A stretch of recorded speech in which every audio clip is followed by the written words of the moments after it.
You. The heart of Atlanta. Valley Sports South and Valley Sports Southeast. The heart of the fan. In Atlanta, there's only one perfect 10, but even Chipper Jones would agree the Braves have brought it all the way home during a perfect homestand. You can smell the glove in the air as the Braves' bats have been heavy duty. Springtime has the Braves surging and gaining ground on the Mets. The sun never sweats, and neither does budding ace Kyle Wright, who's been silent but deadly for opposing bats. It's time to turn it up to 11. Braves country is amped. The majesty of rocking the Pirates continues. Chipper Jones approves, and it's next on Valley Sports.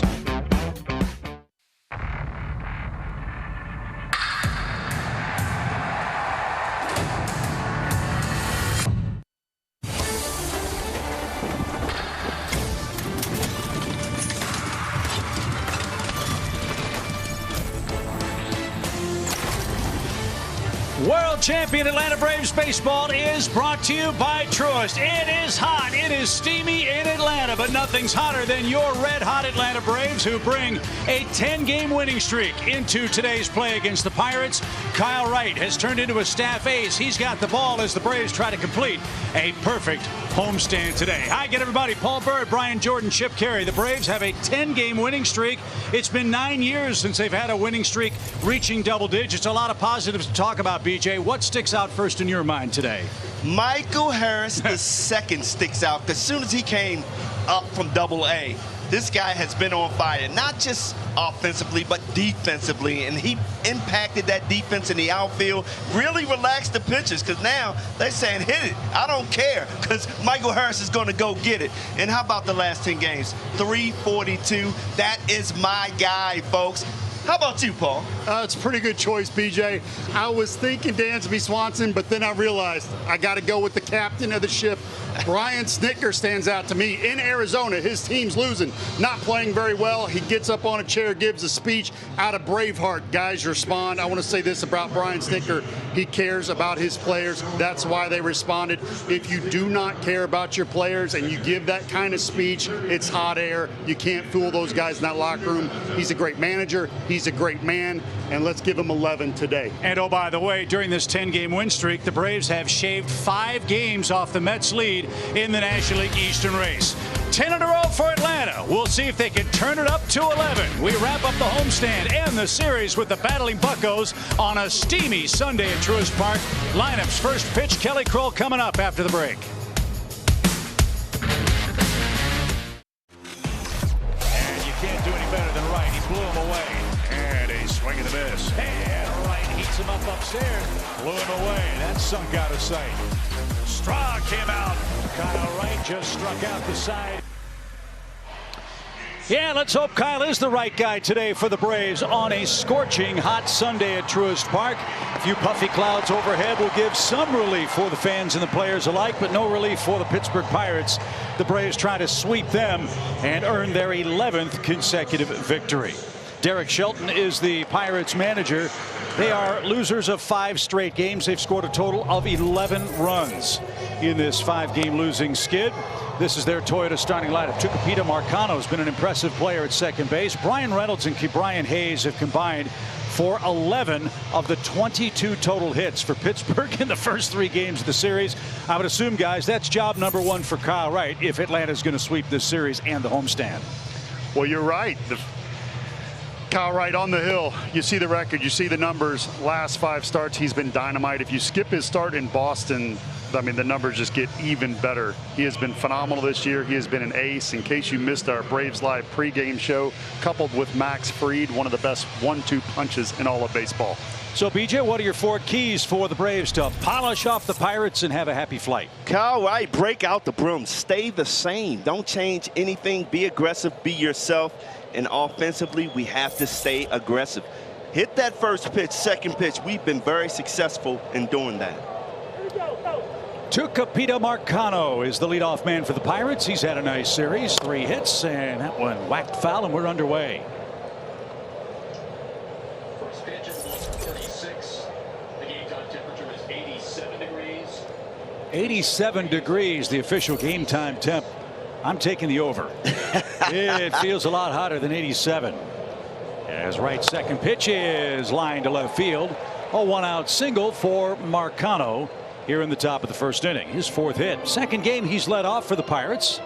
And he's had a nice series, as I said, not just at the plate, but with the glove. Tell you what, the philosophy has to be aggressive on Kyle Wright. Don't let him get ahead of you, because Marcano came out just swinging first and second pitch. He did. A sinker that just got up.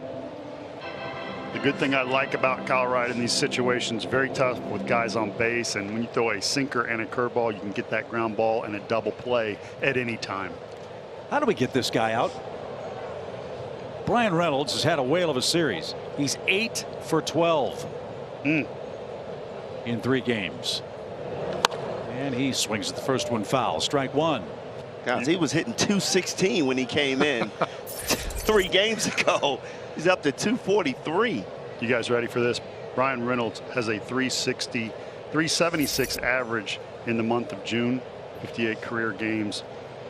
That is the highest batting average behind Shoeless Joe Jackson, Lou Gehrig, and he's in front of Ty Cobb. Wow. Swung again, fouled straight back. It's 0-2. Kyle Wright, as you saw, last 5 games, a 1.69 ERA for the Braves. 16 hits in 32 innings. So, Paul, my question to you right now. Yes. He's thrown 4 pitches, and they've swung at every one of them. Does that change your game plan? Absolutely. If I know you want to ambush, swing early, I'm going to go into 0-2 mode early, or I'm going to pitch you backwards. And backwards means start you out with breaking balls and finish you with fastballs.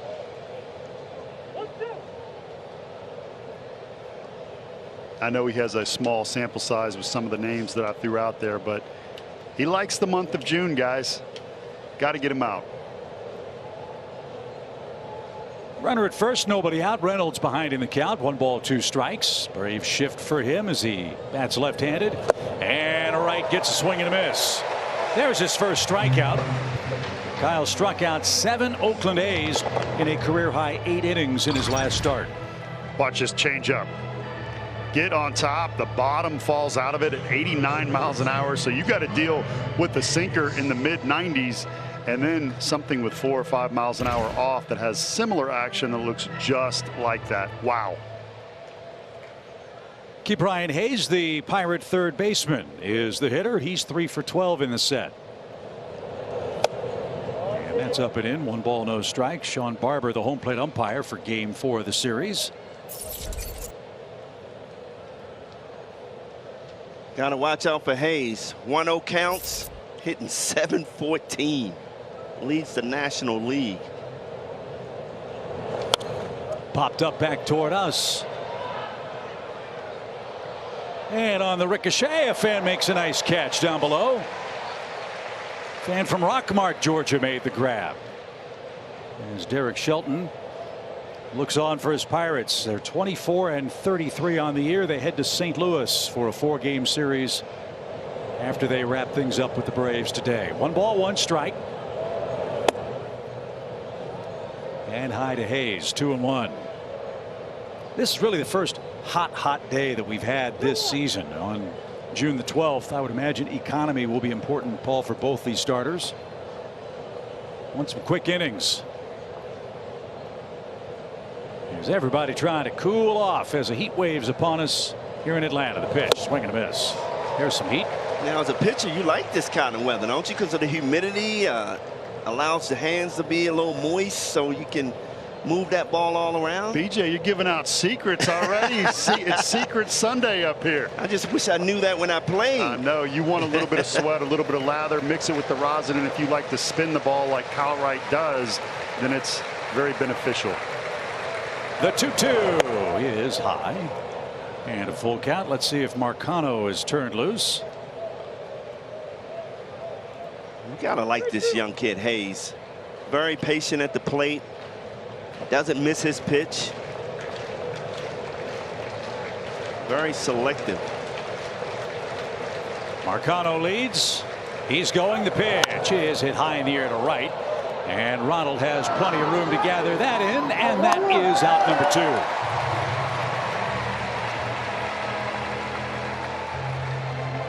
Boy, it's great to see Ronald playing every day in the outfield. We wondered when that time would come. Obviously, he's been turned loose. He feels great. And I think just watching him run and the confidence with which he's now moving, Brian, lets you believe he's, if not 100%, pretty darn close. Yeah, and I still think he's not 100% just yet, but man, he is pushing the envelope, no question about it. But to see him in that outfield position every day, it makes this team much better. 9th straight game that Acuna's played right field for the Braves. Here's Daniel Vogelbach, the DH. And that's outside. 1 ball, no strikes. Vogelbach, 2 hits in the series, 1 single, 1 homer. Does not get cheated at the plate. He's struck out 6 times and he's hit into a double play. There's a strike. Good changeup. He's got everything working here in the first, Bertie. He's thrown 14 pitches. And that's not on the scouting report. Yes, the changeup is on there, but he usually doesn't go to it in the first as his out pitch. He's throwing it heavy right now. I like it.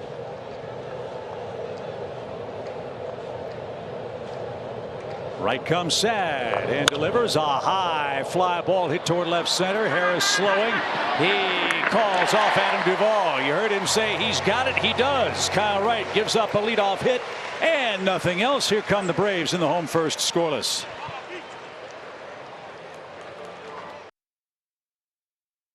The dynamic duo of Acuna and Swanson batting first and second on Brian Snitker's Toyota lineup. Let's not forget Austin Riley. Those 3 guys are red hot. But BJ, nobody's hotter than Ronald Acuna on this homestand starting off a ball game. No question about it. 4 for 5 with 2 home runs leading off the game. I expect the same out of him today. Being aggressive. And they're facing a veteran, Jose Quintana. You might remember him from the White Sox and the Cubs. He's trying to rebuild his career and his value. He's off to a good start for the Pirates despite a losing record, Paul. No, you're right. Veteran fastball command is going to be very important for him today. Last 2 starts has struggled with his changeup, which is his best out pitch. We'll see how it fares today. The Braves last saw Quintana in 2018 when he was with the Cubs. One thing that jumps out right at you when you look at the stat sheet, this guy gets the ball on the ground. He is a hard man to hit homers against. And during this win streak, the Braves are averaging almost 2 homers a game. So something's got to give in game 4 as Acuna fouls 1 straight back. 1 ball, 1 strike. What a run for the Braves. They're up to 33-27 on the year. They are only 5.5 games behind the Mets. They have shaved 10 games off the deficit in the division with this good play. And there's the change and missed badly. 2 balls and a strike. We talked about it at the beginning of the season, how the East is going to be pretty tough. Braves go out and win 10 in a row. Phillies win 9 in a row, and Miami won 5 in a row. So this East is starting to step up.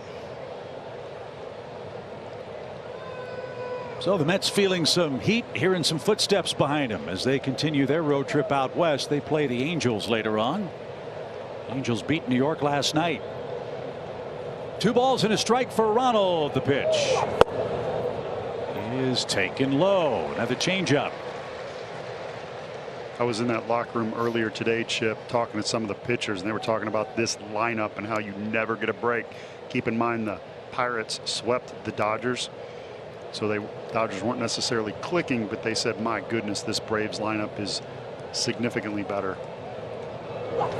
And Acuna is aboard, a leadoff walk, and when he's on first, guys, he is in scoring position as we saw yesterday. No doubt about it. Look at the lead that he had on that shift. He was right behind Michael Chavis. Swanson hits a bloop down the line, and look at him go, folks. He didn't even think about stopping. And, you know, coming off a knee injury, you look at this right here, the StatCast. The average, see that line right behind him? That is the average. That shows how fast he is compared to the league. Getting it done. Ronald Acuna, man, if you thought his knee was hurting, it's not. So the average base runner is out. That's what you're telling me. Exactly. As we said yesterday, BJ, That was a bloop hit from this man, Dansby Swanson. It went, what, 100 feet, 150 feet? I've never seen a bases clearing bloop single score 3 runs. Me neither. And I wanted to mention that to Dansby, too. I'm like, dude, you should at least got on second base after that. Well, he was happy with the 3 RBIs, yes, for sure. Yes, 32 of them now on the year. You know, the amazing thing, when he hit that bloop and he was on first base, I think he was even surprised Acuna scored right there. I mean, he just had a big smile on his face because that puts him up to 32 RBIs on the year. Well, when we look at this season at the end of the year, we always talk about little things that mean big things. Remember several years ago when Snit put Acuna in the #1 hole on the lineup card? I think putting Dansby Swanson in the #2 spot is going to go down as one of the big moves with Braves offense. That's a great point. New metrics would argue that that's the most important spot in the lineup because it gets about 20 to 35 more at bats than the 3 spot during the year. And after the first time through, it doesn't matter. You get the same RBI opportunities. So that's metrically where your best hitter is supposed to hit. But your hitter in that spot, as you said, has to hit. And I think that's the biggest key. Metrics or no, the one thing that's, Brian, so noticeable about Dansby, he's not striking out. And that's the difference. You know, the first couple of months we even said, this is not Dansby striking out so much, trying to hit the long ball. But once he settled in and started driving the ball the other way, that's the Dansby that we know. A guy that can carry this ball club. And he's just fun to watch. I'm happy that they moved him up to that #2. We always talk about he's streaky, but so far in June and the end of May, he has been really consistent. 2 balls and a strike, another throw to first. I like your point because if you're a pitcher and they put you in the #1 starter spot, it feels good. It means they're behind you. So I don't know, BJ, if your manager bats you 3 or bats you 2 versus 8 or 9, does that mean something to you? Well, yeah, I mean, it gives you more confidence that I'm more valuable to this team. Popped up into shallow right. And it's a great catch by Mitchell. He had to come on late. That nearly fell between him and Marcano. And that's the first out for the Braves. Acuna back to first. So Dansby 0 for 1. Austin Riley's coming up. Riley has punished left-handed pitching all year. Let's see what he has in store for us today. 1 on, 1 out. Riley up to 16 homers. He's driven home 35 men.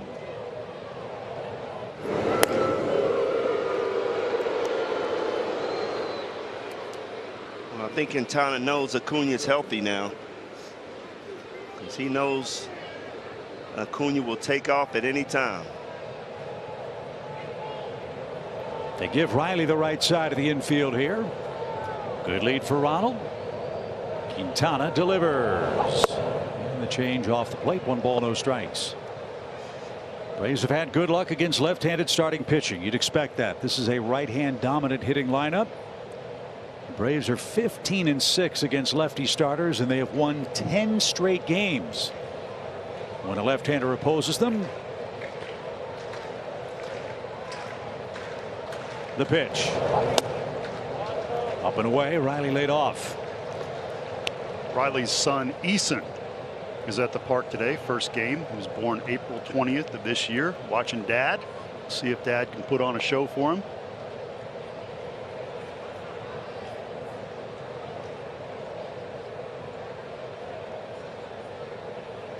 Quintana working very slowly.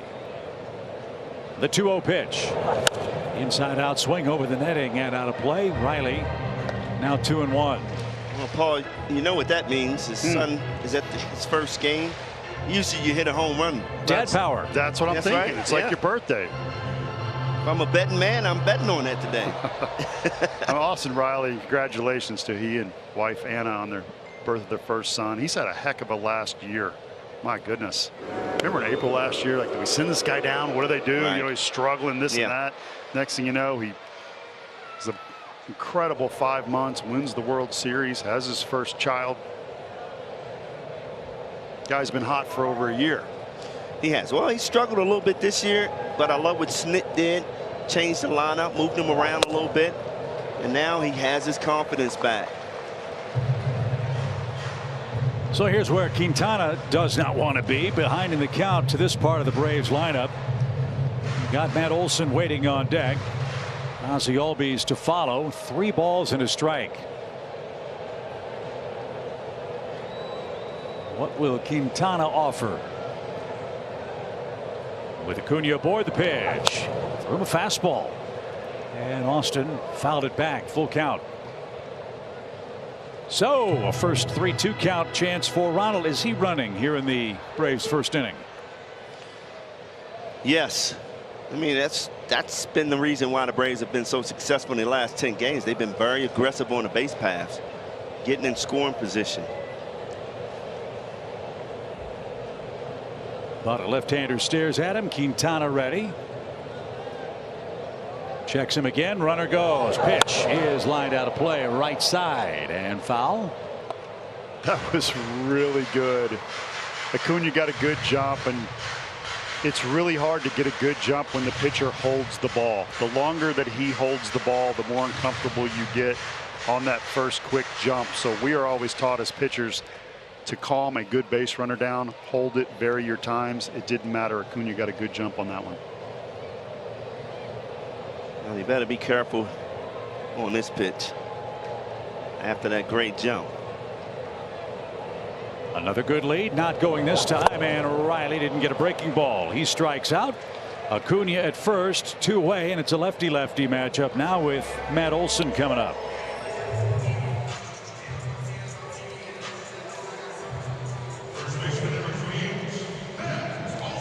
Matt's 1 for 10 in this series.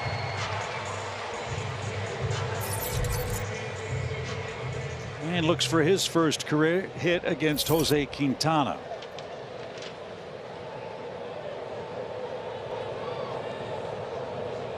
Again to first.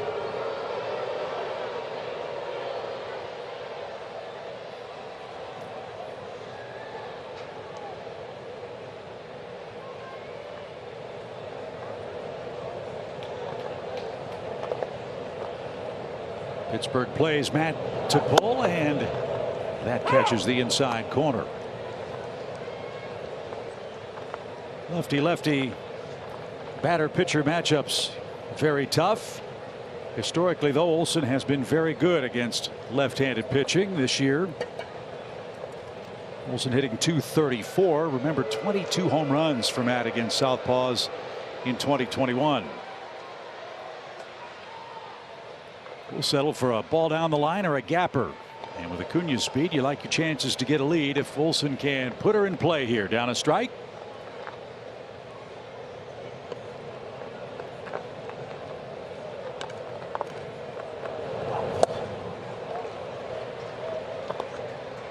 .79-mile-an-hour curveball had Matt out in front. It's 0-2. This guy knows how to pitch. Yes. Fastball curve change. In, out, up, down with the fastball. Anytime you're a lefty with good movement and a good changeup, you're always dangerous. The 0-2. He is corked down the left field line into the seats. Quintana, 84 and 83 lifetime. Coming into today's play and coming into this season, just 33 games in his last 2 years, 11 starts. So for a young Pittsburgh club, he's trying to anchor their rotation. He's pitched pretty well and is in a scoreless game so far. That's down and away, 1 ball, 2 strikes. You can kind of see how jumpy Olson is. Even on off-speed pitches, he takes that first pitch fastball, which I would love to see him be a little more aggressive on that, because this guy has a nasty curveball, and that might be all he's going to see the rest of this game. 1 ball, 2 strikes. The pitch is high, 2-2. That was that show him fastball up, changes line of sight. Now he's going to probably come back with that curveball. Best set of eyes on the team, Matt Olson. Great plate discipline, doesn't chase. Fought off the fastball to stay alive. 22 pitches for Quintana here in the first. He lasted 3 1/3 innings in his last start against the Tigers and gave up 4 runs. That's something else to keep an eye on. The Pirate starters, generally speaking, don't pitch deep into the games. They've been 4 or 5 inning guys most of the year. For Quintana, 11 starts, 53 2/3 coming in, and he picks up back-to-back strikeouts in the Atlanta first. We go to the second. No score in Game 4 at Truist Park.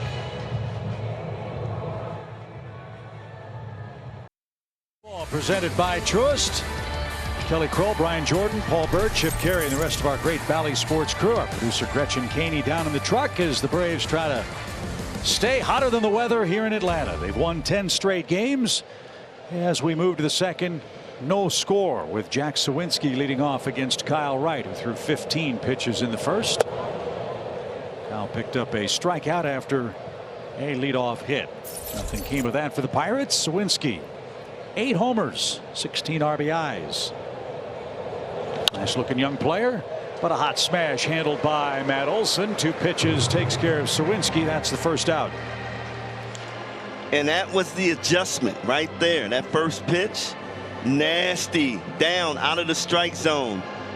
But you got to give Suwinski a lot of credit. He laid off of that pitch. Absolutely. That's the 0-2 mode if you know a team's swinging.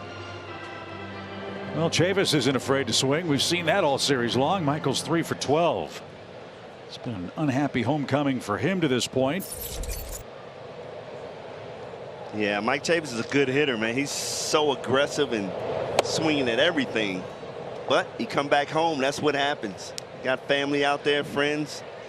A little extra pressure. Oh, yeah. He's trying to go yah-yah here. Yeah, 6 strikeouts in those 12 at-bats in the series. As this one's popped up, foul ground. Can anybody catch up? Yep, Austin Riley can. 2 outs on 4 pitches. You'll take that on a hot day. And Cal Mitchell's the hitter.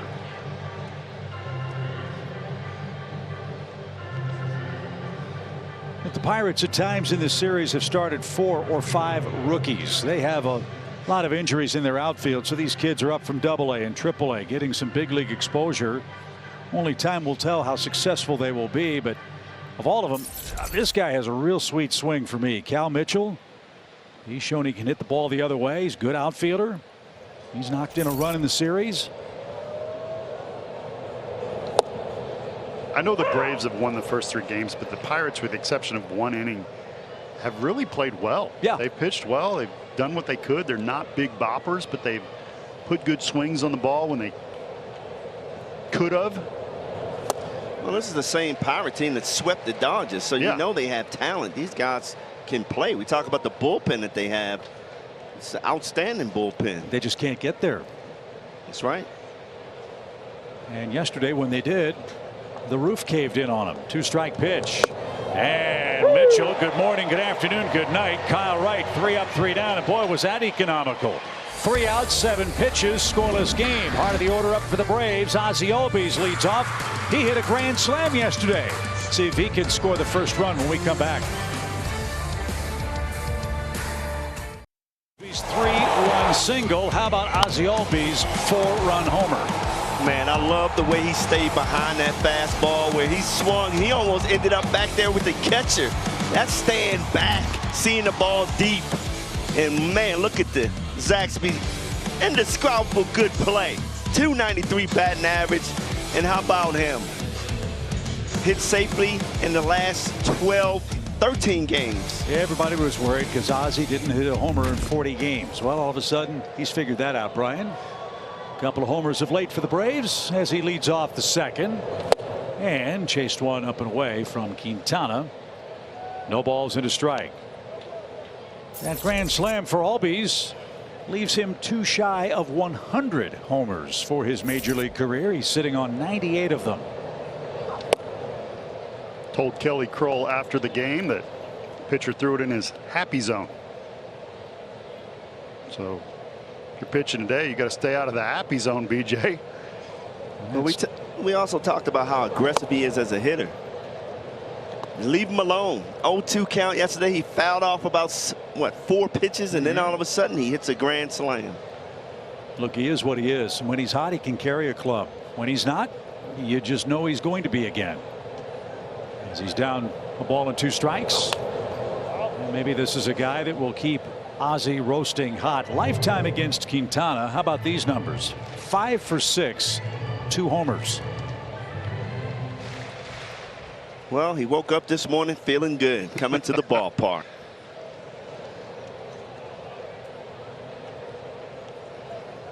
Quintana ready, the 1-2. Made him move his feet. 2 balls, 2 strikes. You know how good Ozzie is against left-handed pitching. I think we're seeing glimpses of him getting back to that roasting hot against the southpaws. Such a big part of his game. Ozzie enters today's play at 266 against left-handed pitching. That's climbing like the thermometer. The 2-2. How about that swing? This is when he's at his best, though, fouling off those pitches. He is, and don't think you're going to bounce a ball and get him to chase. It's just going to be another pitch for you. He fouls it off. If I'm pitching against him, I start out throwing 0-2 breaking ball mode for pitch number 1, and then I try to climb the ladder and get him to chase. Down, it's tough. Fouled that off his body. Might have broken his bat. That might have got him in the upper right thigh. And I've never seen that, guys. Fouling one off your upper thigh. That's wow.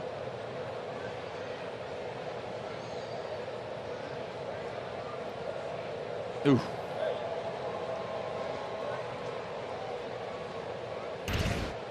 That's opening up the hips a little early. Is that why you said that? You've never seen that area? I've never seen a guy foul it off in his upper thigh. Maybe off his knee, maybe off his shin, ankle, but not upper thigh. Here we go. Ozzie having another long at bat. He'll see a 9th pitch. But this goes back to what I said to you, Paul. A lot of times, you know, you don't wait for the perfect pitch, because guys can hit those balls out of the zone. And Albies is the best at it. He can hit that ball going down in the dirt. Vladimir Guerrero, ask him. Yeah. So what you're saying is if he tried to hit like Matt Olson and be really selective, he's not being himself, and it could be a hindrance. He's not being himself, not being aggressive, and now you're taking more pitches than you should.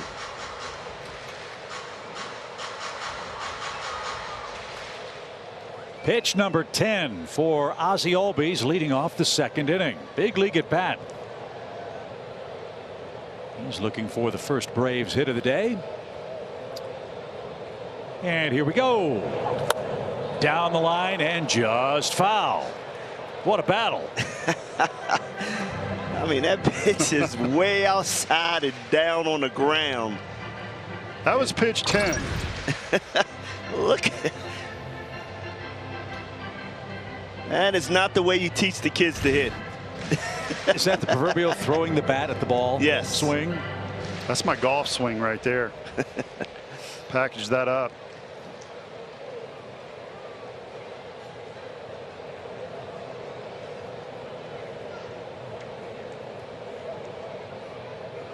The 2-2. That one bounces up there. Ozzie's finally worked the count full.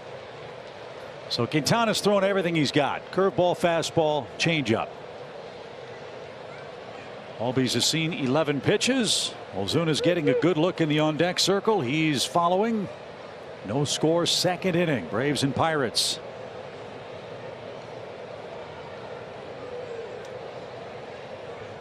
Got to come back with a fastball here. Let's find out. Payoff pitch. Off speed. A swing and a miss. Pulled a string, and Albies is retired on a 12-pitch at bat. Quintana has struck out 3 in a row. I know Ozzie struck out here, but BJ, this for me is a win because you made the pitcher throw so many pitches. Yes, no doubt about it. I mean, you're exactly right, Paul. And then you gave Ozuna a chance to see everything that he has. Ozuna has crushed Quintana. He's 7 for 14 with a homer. against the Pirate lefty. Marcel 1 for 7 so far in the series. The wind in the pitch.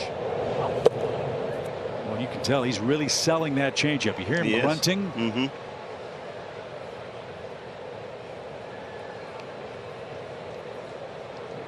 Pirates need some length out of Quintana. We'll explain after the 1-0 pitch to Marcel. Here it is. Fouled off the catcher. They've got a split doubleheader coming up against the Cardinals on Tuesday. They had a game postponed, I believe, earlier this year. So that's going to tax an already taxed Pittsburgh staff.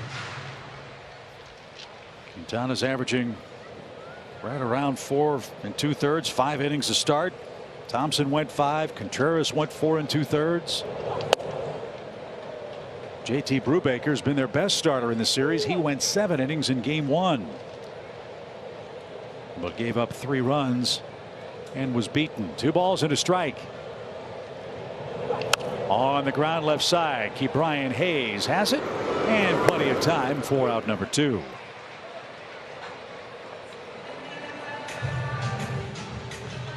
Ozuna just hasn't been able to get the head of that bat out on those inside pitches, which he did so well early in the season. He is struggling with that pitch.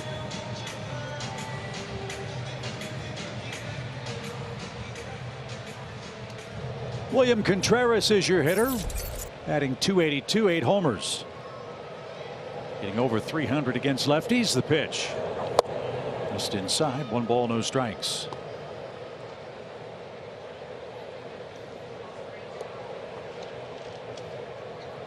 William catching for the 2nd game in a row for the Braves. Kelly will have more on that as the day moves along. 1-0 pitch. And fooled him, strike 1. Travel day for the Braves. After we wrap things up with the Buccos, we make our way to Washington and Nationals Park. A 3-game series starts tomorrow night. This kid really made some adjustments in the offseason. Changed his stance coming into the season. He's standing straight up, more relaxed stance. And man, has he shown his power to right center field. Smoke to left. Did he keep it fair? It hit the pole.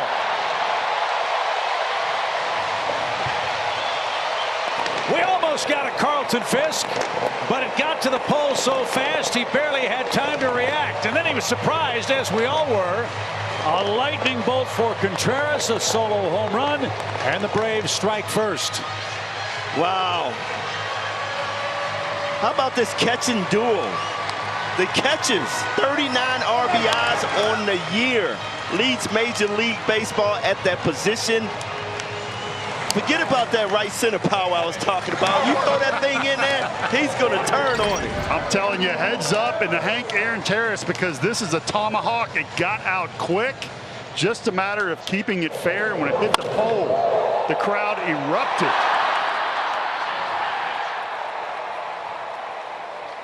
I'm not sure William knows who Carlton Fisk is, but that was right down the line. And the Braves strike first. A rare homer allowed by Quintana, just the 3rd of the season. William now with 9 of them. 17 RBIs, and the Braves lead 1-0. I guarantee you that Wilson called his brother, who caught Quintana in Chicago. Duvall hits one a mile high to left. That one's going to carry out, and we go back to back.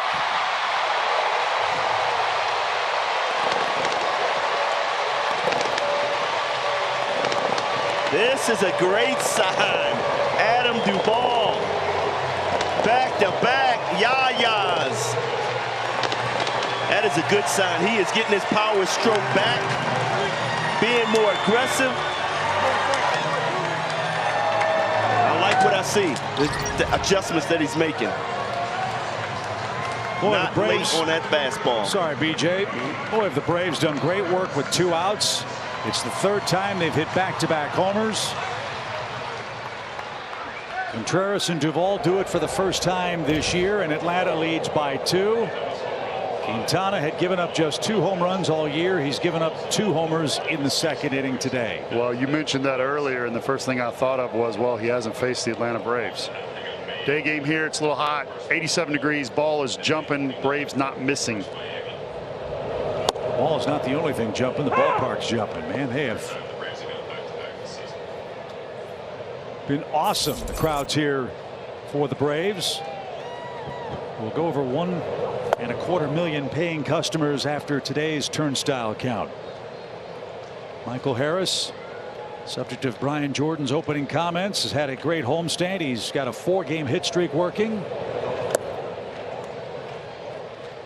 This is what that Pirates locker room was talking about when I was talking about the offense over here, and they were telling me, Paul, you don't get a break in that lineup. There's not really a drop off, and you're seeing here, this is the bottom part of the lineup. Did Michael go? No swing. Quintana thought he went. That was close. 2 balls, 2 strikes. Junior Valentine said no swing. Wow, guys, Quintana, 49 pitches already. And we'll never know, but that 12-pitch at bat from Albies might have had a hand in the 2-out thunder for the Braves. The pitch. And a shot into left field, a base hit. 5-game hit streak for Harris. Boy, he's done great work against lefties. Ball gets away in left, and Michael moves up a free 90 feet. Thank you very much. I love this young kid's instincts. He's getting out of the box fast. He got his eye on that outfield as soon as he bobbled that ball. It got past him. He was in position to easily make it to second base. So it's a single and an E7. Now Acuna will go to work. And a meeting on the mound to try to give Quintana a break. The Braves have shown no mercy. Long at bat by Albies. Ozuna grounded out. Contreras and Duvall hit back-to-back homers. And now Harris aboard with 2 outs. Ronald Acuna Jr. is in the batter's box. And he is our Synovus Get There feature. What a last 25 it's been for the Braves right fielder. Man, welcome back. Ronald Acuna Jr. getting it done for this team. 352, 12 extra base hits, and he's just starting to get that power stroke going, but aggressive on the bases, 9 stolen bases. He is just getting it done, Paul. Anytime you can reach out and hit a slider down and away and flick it one-handed and it goes 440 feet, yeah. Superstar. Braves are 9 for 24 with runners in scoring position in this series, and by my count they've hit 5 homers. That's pretty good. Well, and Chip, to add to that, Quintana, opponents hit .318 with runners in scoring position. No guarantees, but the numbers say we're not done. Acuna, a Pirate killer. Unloads on the first pitch and pops it up to right. Mitchell coming on near the line, still coming, battles the wind and makes the play. And that will retire the side. The inning started with a 12-pitch at bat for Ozzie Albies. 2 outs later, William Contreras hits the foul pole for the first Braves run. Adam Duvall followed with a mammoth shot to left. And after 2, the Braves lead by 2. To back, and now William Contreras back behind the plate, as you heard Chip mention. 2nd day in a row now he started as the backstop, and this is a schedule that Brian Snitker said he might use going forward. 2 days on, 2 days off for Contreras and d'Arnaud, and he said, you know, it's just a way to kind of keep them fresh. He kind of joked that this might benefit Travis just a little bit more because he's been beat up there a little bit more, but it also gives guys 2 days in a row to hit, right? And well, today we're maybe seeing Contreras reap the results of that just a little bit, but guys, he referenced the Braves doing this with Suzuki and Flowers and said, you know, we'll just see how this plays out. It's subject to change, of course, and he's always talking to d'Arnaud here in the dugout, who apparently drives them crazy. Bertie, we were talking yes. about this. He's just one of those guys that's constantly moving, constantly talking, constantly asking questions. And so the Snit joked, he goes, I don't know if I can take 2 days of that. I mean, well, 6 and 9 home runs respectively for d'Arnaud and Contreras behind the plate. That's such a bonus for any big league team with all the punishment and the responsibilities a catcher has, Bertie. You get offensive work like that on an already potent attack. Well, you can understand how a team can win 10 games in a row. Right on. And Michael Perez down on strikes. Kyle Wright set down 7 straight after a leadoff hit. Kyle Wright with some absolute fuel up and away. Gosh, look at the rise on that. It just takes off. 95 miles an hour. Looked like 100. Sneaky fast. Also good breaking ball. Change. Slider. Cutter. Tough. Back to d'Arnaud. He's a future manager. Catchers make good managers in general because of the quarterbacks. They have to know and see everything, and they're constantly seeing the entire defense, where the entire defense is just seeing the hitter. So the catcher understands the game, or should, better than anybody on the field. And then when you have a catcher sitting next to a manager, driving him crazy, asking him questions, yeah. But how about William Contreras, though? A guy that really struggled catching last year and struggled hitting last year. He showed signs of power, but he wasn't ready for the big time. This offseason, I don't know what he did, but he really improved as a catcher, a game caller. And now you look at the starting rotation, you see Contreras calling great games, and d'Arnaud. So, I mean, I think we got the best combo in the league. No doubt. That's improvement, and I mean that's what should happen when you come up to the big leagues. Most people are not Ronald Acuna when you come up and you say, wow. Most people come up, they learn, they have to make adjustments, they learn, they make more adjustments. Some go back down and make those adjustments in AAA. But you have to be willing to craft your game after you come up here. But the difficulty I would expect for young players like Harris and Contreras, some of the young pitchers that the Braves are featuring and have featured before, unlike the mid to late 80s, this is a team that's expected to win. It's not a training ground as it would be for the Pittsburgh Pirates. They're not expected to win the Central. They can afford to let guys fail at this level. It's not quite the same for guys like Contreras. No, and that's the amazing thing, and you give a lot of credit to the minor league system of the Braves, preparing these guys, getting them ready for that major league experience, because in this day and age they're being rushed to the big leagues. Look at Contreras, man. He was rushed to the big leagues. You're talking about the COVID year, didn't play baseball, and all of a sudden with minimal at bats at the minor league level, you throw him up in the big leagues and tell him to catch these great starters on a winning team. That's tough to do. And last year we went through 7 catchers. You know, they didn't have a choice. You know, d'Arnaud with a hand and Vogt, and then he gets hurt, and the next thing you know, you're just like, man, anybody calling all catchers. And Contreras, as you indicated, had a lot to learn, but I am impressed, just like you, at how quickly he has made the changes in his game that are necessary at this level. 0-2 for Marcano. The pitch is hammered into right field. That's going to get down for a hit. Acuna is going to play that off the wall, and the Pirates have runners at second and third with 1 out. Wright makes a mistake on an 0-2 pitch, and Marcano has another hit. He has 5 of them now in the series in 11 trips to the plate. Taking advantage of your opportunities. Young kid comes up, just making it happen. Very consistent. Good swing right there. Instead of that 0-2 count. Instead of that changeup starting middle and finishing down, it started up and in and finished middle. Location was the difference, and Ronnie with a little stumble. Oh, you got to lift that front foot up. Kyle Wright's stuff not quite as crisp after he went up and in on Diego Castillo, who walked and now stands at third. Let's see if he can get Reynolds. Dangerous man. He's had a monstrous series. 8 hits, 13 at bats. Switch hitter. Say what you want, man. This is a scrappy Pirates team. It's no quitting these young guys. That one hooked down the right field line, and count even a ball into strike. Look, at the end of the year, you're evaluated on how many games you win or lose, right? Correct. But for the Pirates, in this long stretch of rebuilding, moral victories are important. They have to know they can play with the teams that are fighting for a World Series championship. As you mentioned, they've swept the Dodgers, won the season series against the Dodgers, and have been in all of these games against the Braves here in Atlanta. Reynolds to right. Acuna is to the warning track, and he makes the catch in front of the fence. A sac fly will score a run.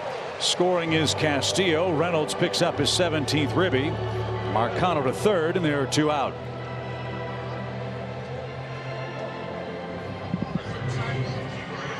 Reynolds with a nice job there putting the ball in play. Long sac fly.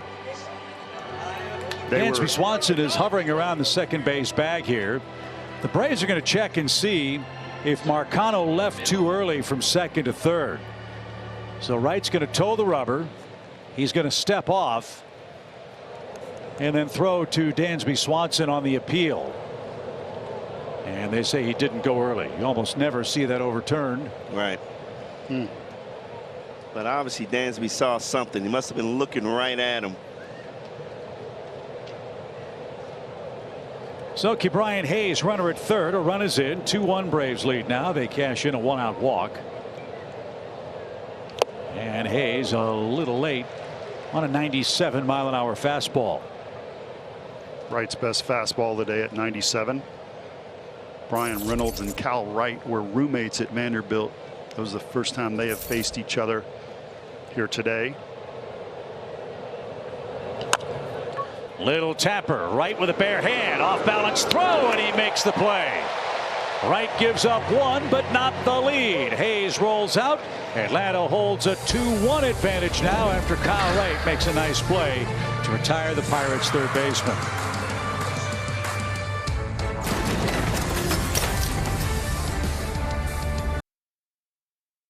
Mike Miller to find hat shots. That's a good chapeau on a hot summer afternoon. 2-1 Braves lead heading to the third inning. Dansby Swanson will lead things off.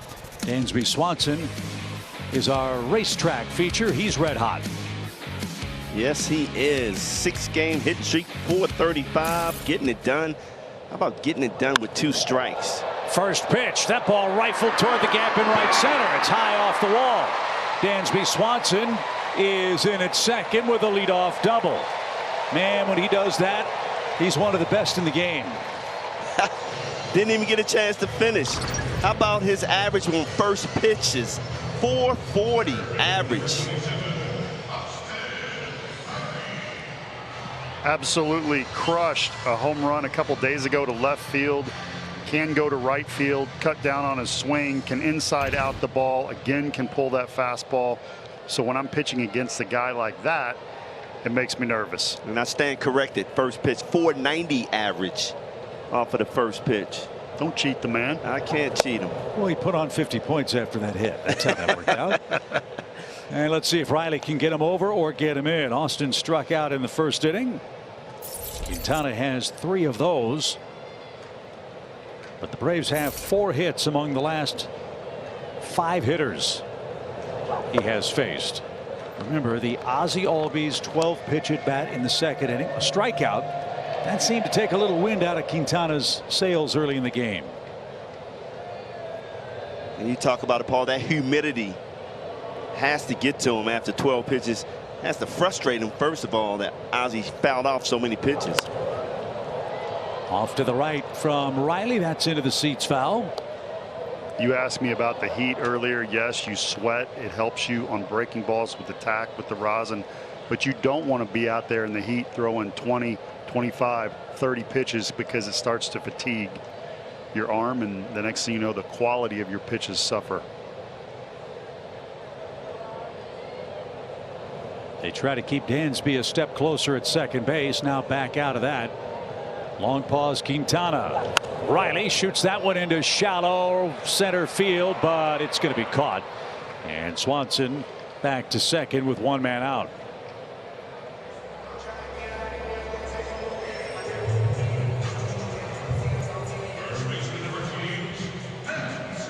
Here's Matt Olson.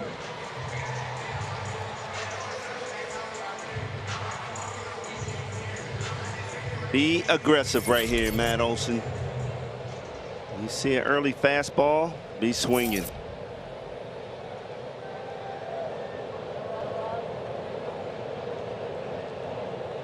Shift format to the right side. And a swing and a miss.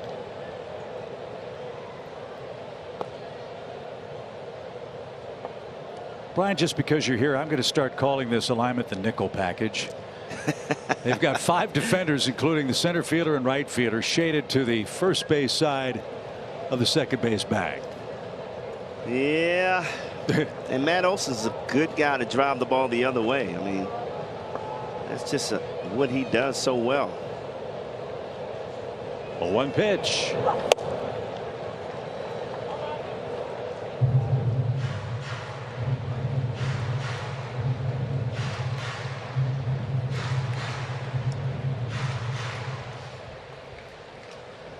Twelve doubles for Dansby Swanson. The Braves have out-hit the Pirates 4-2 so far. They lead 2-1 on back-to-back solo homers. And there's that patience that Paul talked about with Olson. 2 balls and a strike. Did you see his body language when it got halfway to home? He gave up on it. He saw it early. He knew where it was going. When you see a guy that doesn't have the eyes of the plate discipline, you'll see their body chase it to get a better look. And on his changeup, he always yells, "Ugh." Matt went around that time. It's 2-2. Steve Traxel used to do that, and I couldn't stand it. Well, yeah, I mean, with Traxel, he'd do it every 5 minutes. That's the time he took between pitches. You're already aggravated enough waiting for him to force some action. 2 balls, 2 strikes. Quintana's pitch is on the ground into the shift. Runner to third, and 2 are out.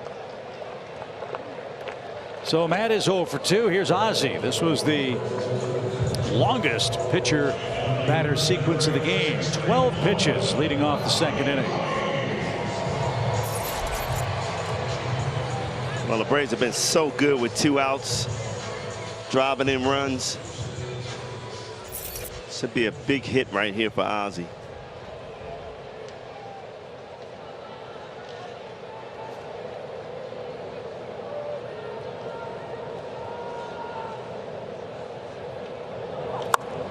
Here we go again. Foul away. Strike 1. Fan from Villarica, Georgia, makes that catch.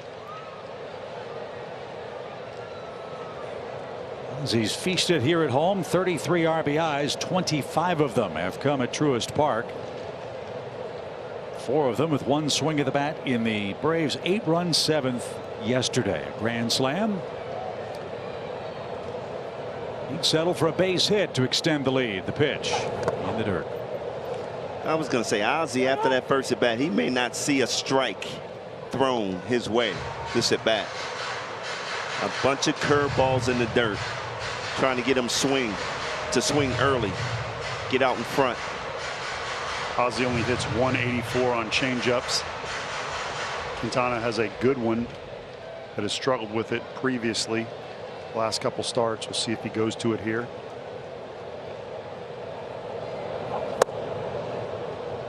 Continues to throw the curve.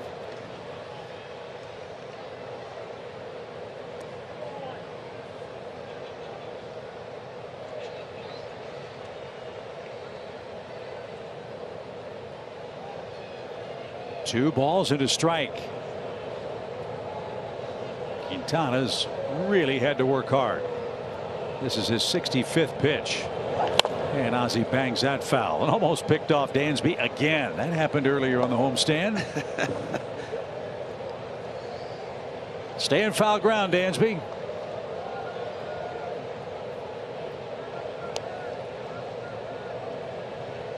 A lot of 2-out hits, a lot of 2-strike hits for the Braves during this 10-game winning streak. And the deuce is wild for Ozzie. The pitch. Fought it off.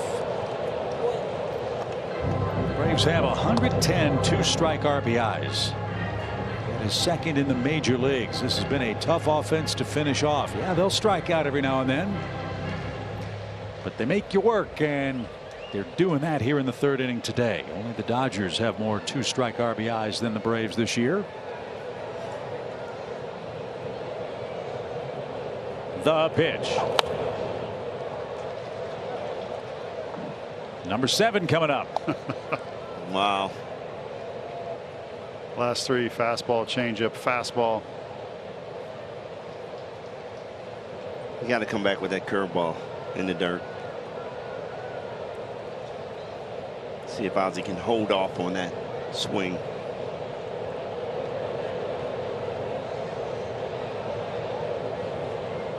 Two again. Good take.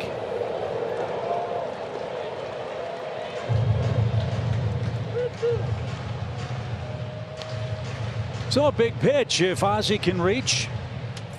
You bring Ozuna to the plate, force some more pitches here in the home third. A base hit would score Swanson, who leads at third. Now the payoff pitch.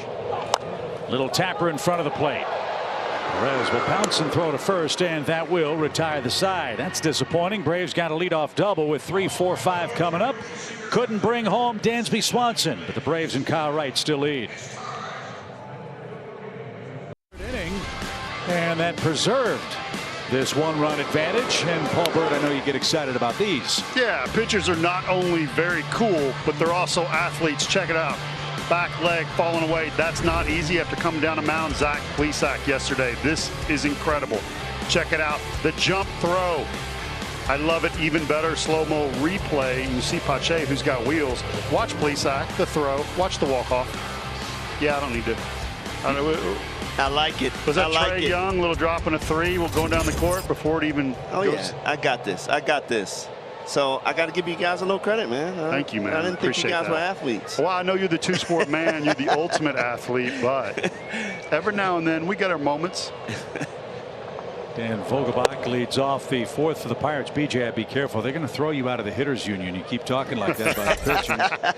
The worst is when you're in spring training, you're going drills or different fields, and you're like, kickers, field 4. And you know they're talking about you, the pitchers.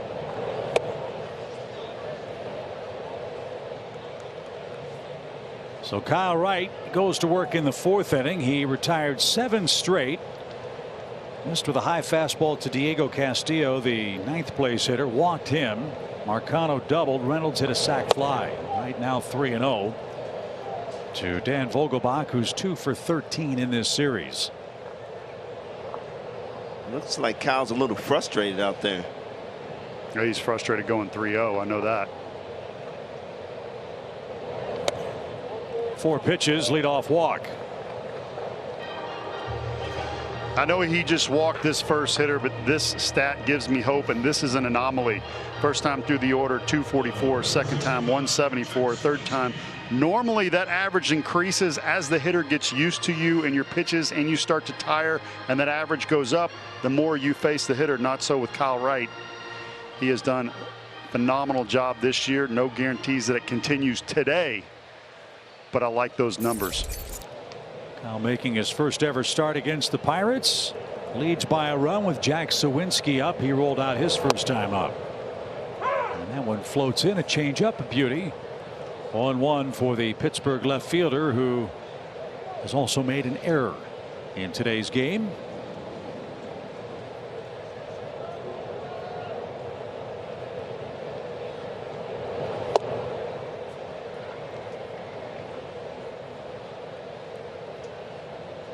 See Contreras behind the plate, mimicking that front shoulder flying open for Kyle Wright. 1 ball, 1 strike.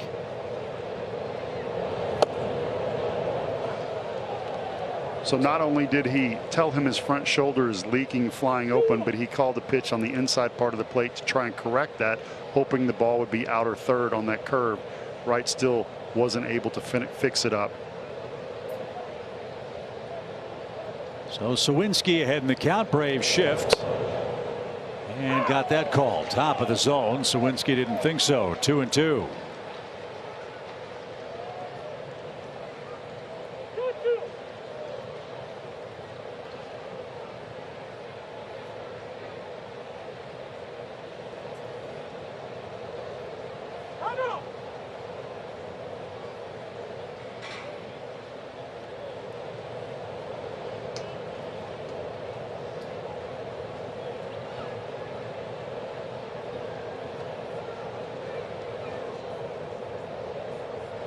Braves don't hold Vogelbach at first, and a swing and a miss. Sawinski is strikeout victim number 4. And now the double play in order if he can get that with Michael Chavis coming up.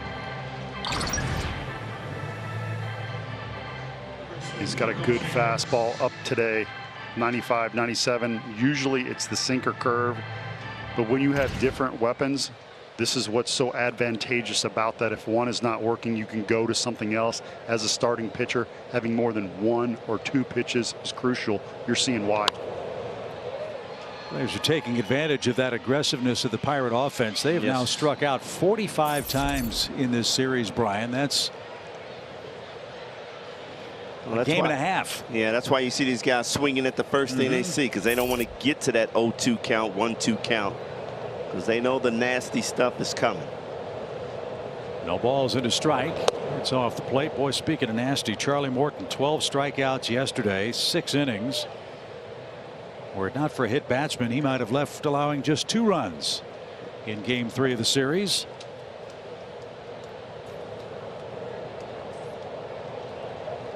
1-1 pitch. Got a secret agent down there in the dugout. Kelly Kroll, you got any info on why I just he's knew so how much good? I knew how much you loved that statistic, so I asked pitching coach Rick Kranitz if there's anything to that, and he kind of just said, you know, when you get a sinker slider guy, the deeper into a ball game they go, I mean, you're obviously at your freshest to start the game, most powerful, and then you get a little more tired. I'm not saying he is tired, but you start to rely more on the movement, and he gets that with those pitches versus like just trying to overpower guys, right? Whistled past Kyle Wright, who had to duck out of the way, and another 2-strike hit for the Pirates, who have first and second with 1 out. Michael Chavis has 4 hits in the series, and Cal Mitchell coming up. This was close. This is a great point by Kelly. Check it out. Fastball straight up the middle. She's talking about the sinker, and as you tire, which is true, you start to relax a little bit. The harder you throw the ball, the harder it is to get the ball to sink. So when you fatigue just a little bit, you get that good ground ball. We haven't seen that from Wright today. We'll see if we can here. That was a good piece of hitting by Mike Chavis there. 0-2 count, fastball down in the zone. Got through the zone really quick. And I was mistaken. Kyle didn't duck. He slipped after that ball was delivered. He's all right, but in some trouble here, as Mitchell has seen 4 pitches and now 4 strikes. Cal struck out in the Pittsburgh second.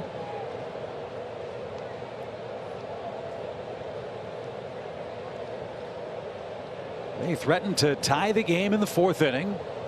The Braves lead 2-1. The pitch. On the ground, double play ball. There's one. Easy pickings. Kyle Wright needed that. The Pirates strand a runner in scoring position. Home 4th coming up. Braves maintain a 2-1 lead.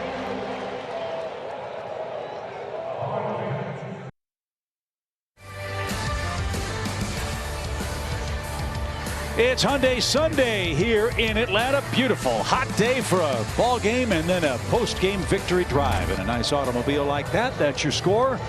2 solo homers, Contreras and Duvall, have plated the runs for the Braves. Get out and play this play ball weekend. Free events are being held in communities across the country. Register your kids today. Visit MLB.com/playballweekend for all the information. Here in the 4th inning, Ozuna, Contreras, and Adam Duvall are coming up. Those youngsters have the best seat in the house. Foam tomahawks are out. All the Braves World Championship gear is out. The hats are out. And we'll be heading out, hopefully, after a 4-game sweep over the Pirates.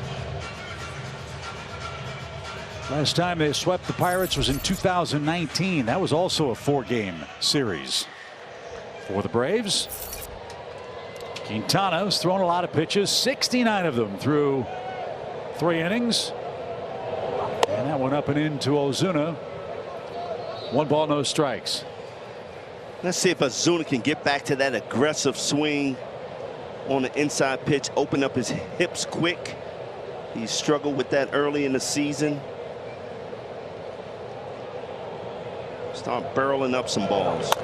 On the ground to Hayes. He flips the bat away again, and that's out number 1. Brian, that's the, I guess, frustrating thing for a hitter, right? He's had stretches where he's hit the ball softly like this, then he's had a 6, 7, 8 game stretch where everything's on the barrel and then it disappears again. Yeah, I mean, that's baseball, though. As hitters, pitchers are going to make adjustments against you. and you have to make the adjustment. Right now, they're throwing a lot of inside pitches, setting them up, and then going away with the sliders, changeups. And he's just struggling right now. I think once he gets that confidence back and opening up his hips, getting the barrel of the bat out across the middle of the plate, he'll be back. But, man, got to make those adjustments. Contreras, a solo home run off the left field foul pole for his 9th homer of the year. That gave the Braves a 1-0 lead. You keep talking about the foul pole. You wanted the Carlton Fisk wave. Wanted to wave it into the pole, do a little dance down the line. And I agree, when it hit that foul pole, man, this crowd erupted. Braves fans again out and ready to cheer. That's hit hard toward right center field. That ball is off the base of the wall. Contreras on his way to second with 2 extra base hits. And that's where I say his power is the right center. I mean, the adjustment he's made in the offseason is just fun to watch. Standing straight up, he looks so comfortable getting that front leg up, staying on every pitch. An off-speed pitch, keeping that head down and through the ball. Home run, double. What a start for that young man. And what I said earlier, I'm not sure if Contreras knows who Carlton Fisk is. I say that because that World Series home run occurred 22 years before Contreras was born. For us old dinosaurs, we remember that. At Fenway Park, here's Duvall. He homered. His didn't hit the foul pole. It was a missile. Duvall's 5th homer of the year. That snapped an 0 for 10. Cold run for the Braves left fielder.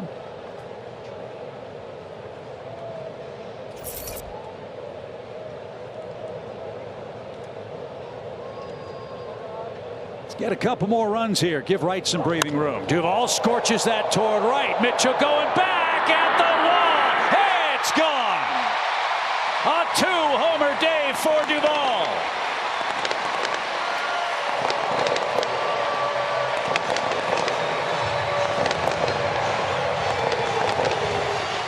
Wow. When Adam Duvall is aggressive at the plate, good things happen. He pulls the first home run and he goes Oppo Taco on the second one. You gotta love what you see. Making some adjustments. That's a slider away, and he kept his head down and drove it over the right center field wall. When you have a guy that hit 38 home runs and 113 RBI and he's slumping, it doesn't matter. You don't change a thing. Off to a cold start this year. If he gets hot, my goodness, look out. That's cued toward Hayes. He's got to hurry. Fast runner. And he just did get his man for out number 2. Tell you what, we've talked a lot about the Braves offense and the dynamic nature of this starting 9. You know about the top 3-4 hitters, right? Today, how about the 7, 8, 9 men? Contreras, Duvall, and Harris are 5 for 6 and have hit 3 homers. And we've seen that lately. The bottom of this lineup carrying the top, and then we see the top of the lineup carry. Well, look, when you're on a win streak like this, good things are going to happen throughout the lineup, and that's what we're seeing. If I get Duvall and Harris and others out, my reward is I get to face Acuna. Who bats with 2 outs. 11 career multi-homer games for Adam Duvall. 2 homers, 3 RBIs. So he's coming on for the Braves as Ronald digs in and takes low. Ball 1. Funny game. Quintana entered play today. 53 2/3 innings, allowing 2 homers. He's given up 3 homers in his first 3 1/3 innings today. And the Braves have hit 21 homers during the 10-game winning streak and today's play. So Nationals, Braves are going to be coming to town hot. Yeah. Ronnie's upset he hasn't hit one today. He wants to do the Trae Young, wants to do the LeBron, wants to get some chalk and clap in that dugout.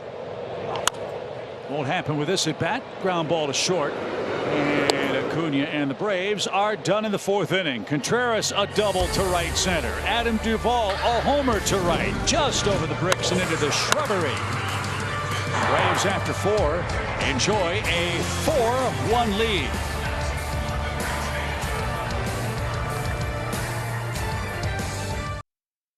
Here at Truist Park, you see that on our Xfinity Live Look cam. We zoom in as Kyle Wright faces the 8, 9, and 1 hitters in the Pittsburgh 5th. That man's had a 2-homer day.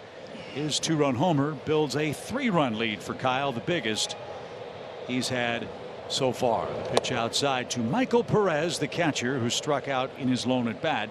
The count now 1-0.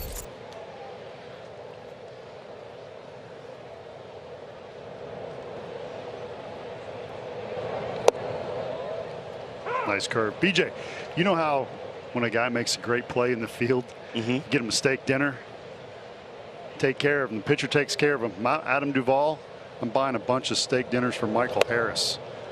I'm saying thank you for moving me over to left field. Oh my goodness, my legs are so much fresher when I walk up to the plate. Bringing up Michael Harris, I feel like we got 2 players instead of just 1. Yeah, it takes a lot of pressure off the pitchers, you know, knowing that you got a great infield and outfield. Now, I don't have to strike out everybody. I can pitch the contact and these guys will go get it. Another great point. 3-1 pitch. That's lifted off to the left and into the second deck. Well, that's something that EY and I were talking about earlier this year. You know, finding that center fielder to take the pressure off of Adam Duvall, because the second half of the season playing center field, your legs are worn out.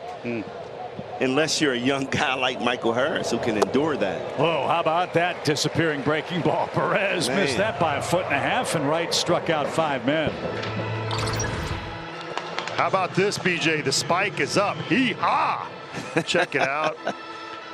Kyle Wright is so good that he's off today. I'm just going to be honest. He doesn't have his trademark sinker. He's off today, and he's in the 5th inning, has only given up 1 run. Yeah, that's the sign of a great pitcher. I'm sorry, Bertie. We talked about that earlier on the homestand. That's a sign of, as you said, maturity. You're not going to have A+ stuff over 32 or 33 starts. But how you do when you don't is the difference, I'm sure, between an okay year and maybe a great one.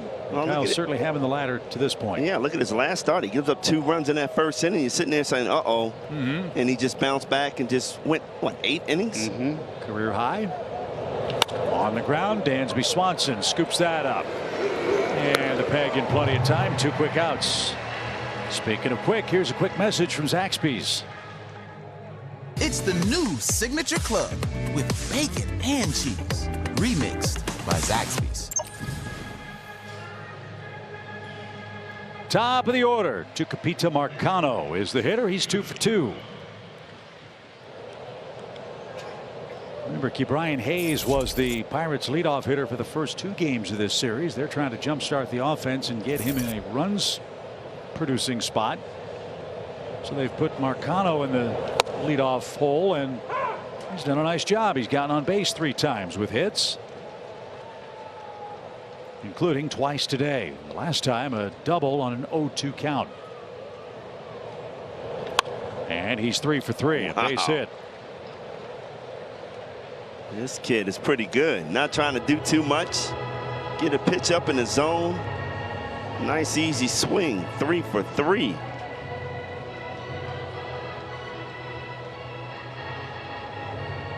And you have to face this man with a man aboard. Don't want to face him at all, to be honest with you. And that's a compliment. Braves will next see the Pirates in late August up at PNC Park. And that's because Bryan Reynolds is having a whale of a series. He's 8 for 13, a homer, and 3 RBIs. He's under contract this year and next. For Pittsburgh. As I mentioned earlier, these guys were roommates at Vanderbilt. I wonder if Kyle Wright was the messy one or the clean one. I got him down as clean because when he takes that hat off, that hair is perfect in between innings. Well dressed. That's high. 2 balls, no strikes as Contreras out for a chat. Kyle has missed consistently birdie in that spot and again down and in the game today. You're right on, and you know you're in the 5th inning, so you're going to give your guy a little break right here. Dansby's going to say, "Get the ball to me." Just giving him a little breather. And again, this is where I feel Contreras has matured as a catcher. Now he's taking control out there. He sees Wright struggling a little bit, calls timeout. Hopefully he'll get back in the zone. And it's tough because you don't want to go out there and try to make a mechanical correction or say something at this point in the game.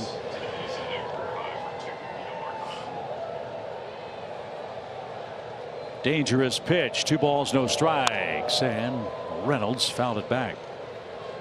But you're right, Chip. There's another arm side miss.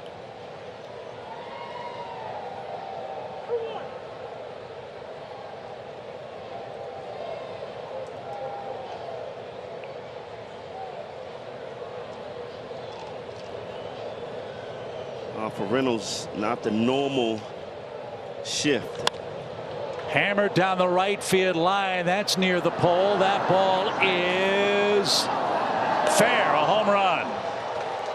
Right down the line. Reynolds hits a 2-run homer. And the Braves cannot get that man out. 9th hit in this series. And with 1 swing of the bat, the Pirates pulled to within a run again. Talked about how scrappy this team is. Never going to roll over, Paul. These young players play to the end. This is his 10th home run on the season. Ball up and in is where you wanted it. That's a good pitch. Sometimes you have to tip your cap and credit the hitter.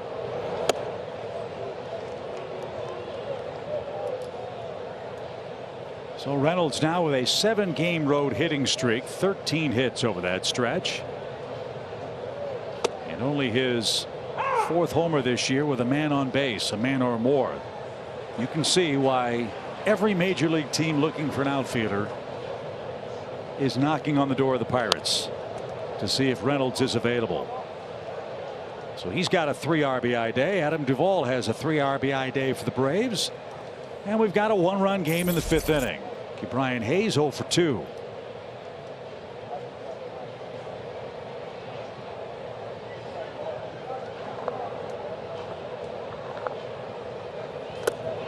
And a swing and a miss. That was thrown with some anger, and 6 strikeouts for Kyle Wright on the day. Reynolds, a 2-out, 2-run homer, makes it a 4-3 game with Swanson leading off next.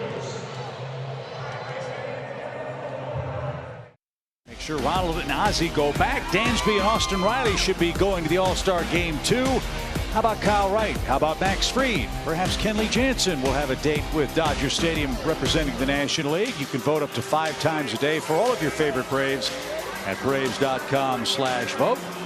What a thrill for all the All-Star nominees. You can continue your round 1 vote totaling until the end of this month, as Brian Snitker will await the announcement of who his squad will be as the National League manager for world champion Atlanta Braves.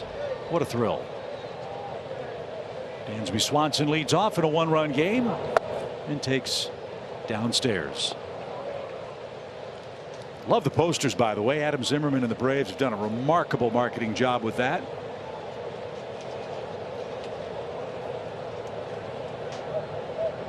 Fans have loved him too. So get out the vote. Vote 5 times a day at Braves.com. Hope you send Dansby Swanson. He's worthy. .290 average coming in. 12 doubles. 10 hits on the homestand. The pitch is rolled over foul, even count. And Gold Glove defense. Yep. A lot of pressure on Snit. American League's been winning a lot of All-Star games. Come on, Snit. Got to get that crown back. Thankfully, it's just an exhibition now.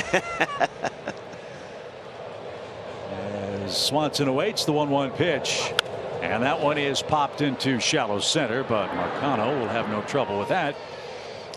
There is out number 1. Austin Riley is the hitter. Austin Riley yesterday, first pitch, homer, get out of here. A partner would have said, yeah, but he wasn't here. Barrel ball, what does that mean? A barreled baseball is 98 miles an hour plus with a 26 to 30 degree launch angle. That angle expands as the exit velocity increases. Austin Riley has 8 barreled baseballs on first pitches this season. Just tried for another one and missed, but that is tied for the most in MLB. BJ, I know you love the first pitch. I had 24 hits in the major leagues, and I just found out I had 0 barreled balls. Really? Yeah, it hurt. But what about you? What was your best barreled baseball? Which one did you absolutely crush? I gotta say Florida. Back in the day, Florida with Marlins. Over the Teal Monster? Yeah. That's a tough place to hit one. Yeah, I crushed one. Probably about 550 feet. No, reality probably about 450 feet. I just got a hold of it, and probably was the first pitch. Jumped on it. Did you go to Andres Galarraga territory up in the upper deck where they had the target? Actually, I did. Did you? Not as high as him, but I was up that way. Yes. I was waving at him, you know, from afar. I was ready for Colorado. You surprised me with Florida. Yeah, I mean, I hit him out in Colorado, but not like I did in Florida. Did it go? Yep. 2 balls, 2 strikes.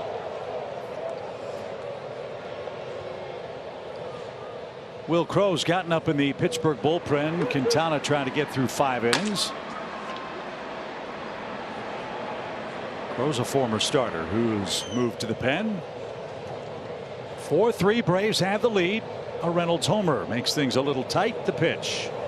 Swing and a shot hammered to left, but right at Sawinski. He's got that. And Riley hits it hard, but is retired for out number 2, and Matt Olson's coming up.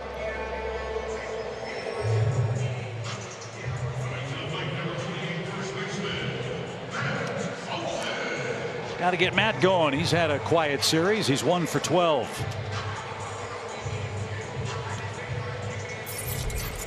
And 4 for 21 on the homestand.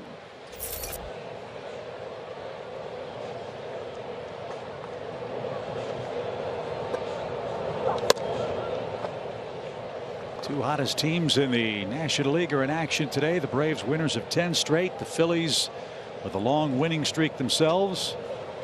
Phillies behind Atlanta in the division. They've won 9 in a row, but are losing today. Arizona's got a 3-1 lead on them. The Braves start play today 2.5 games in front of the 3rd place club, 5.5 behind the Mets, who are in Anaheim later on. How about this stat, Chip? It's never been 2 teams in the same division with simultaneous 10-game win streak. Well, I say keep ours alive and have the Phillies exactly. How about this one? crying their scrapple. The NL East as a whole has not lost in the last 27 games. Tough division. We were talking about 1-2 punches with pitchers, and NL East has some good pitching. Play outside, 2 balls, 2 strikes. And the Marlins is on a 5-game win streak, so the East is stepping up. Base is empty for Matt. 2-2 pitch. And he was fooled with that one, and a sweeping breaking ball retires him on strikes for the 2nd time. We're through 5 in Atlanta. The Braves enjoy a 4-3 lead.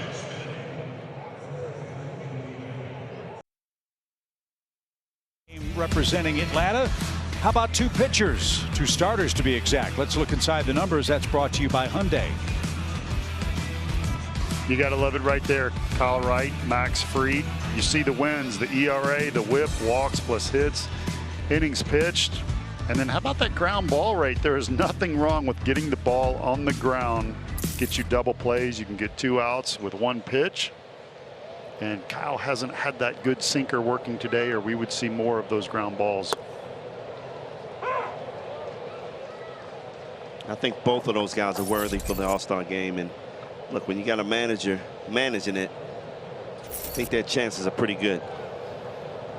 To Paul's point, Wright's got 5 outs via ground ball. The Braves have turned 1 double play behind him. Does have 6 strikeouts. 72 pitches through 5 innings, and Daniel Vogelbach is the hitter. He hits it right into the shift, and that's easy pickings for Ozzie Albies. And there's out number 1. Here's a quick message from Delta.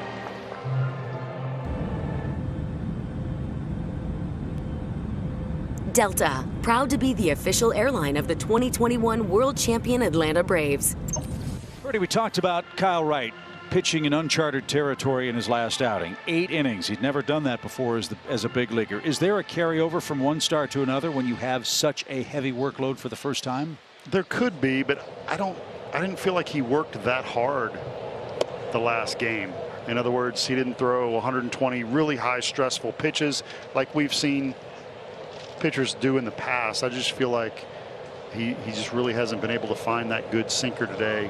He's been up in the zone a lot. He's been very, very good. Reynolds hit the home run, but it was the fastball up and in that was straight. It wasn't that trademark sinker. He hasn't been that curve heavy. And I'm not 100% sure I can attribute that to him throwing 8 innings last time out.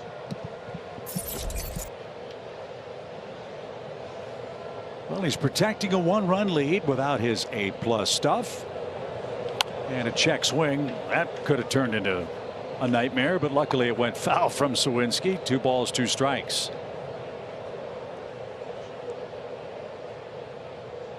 To further illustrate Kyle Wright's dominance this year, 4th in ERA, 2nd best opponent's batting average. Only Sandy Alcantara has held opponents to a lower mark than Kyle's 192 batting average.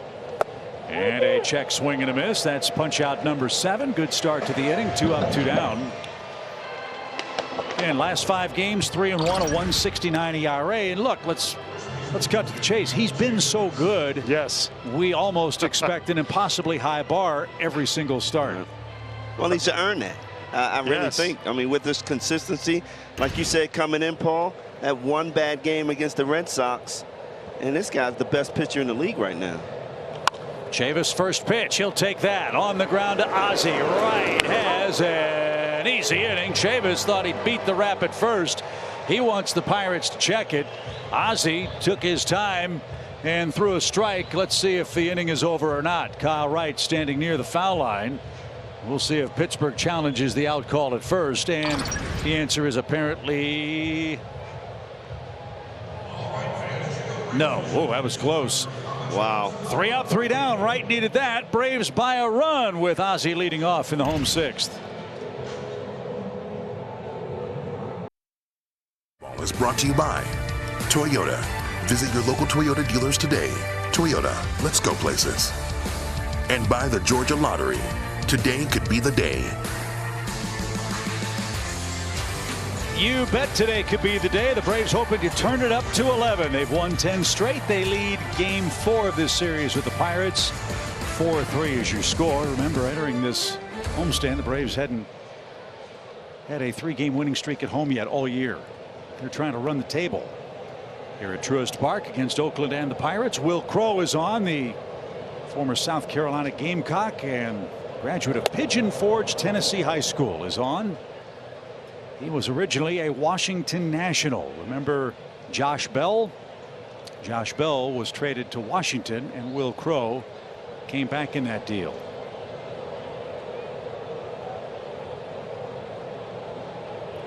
Ozzie on the ground, right to Marcano at second. And there's the first out in the Atlanta 6th.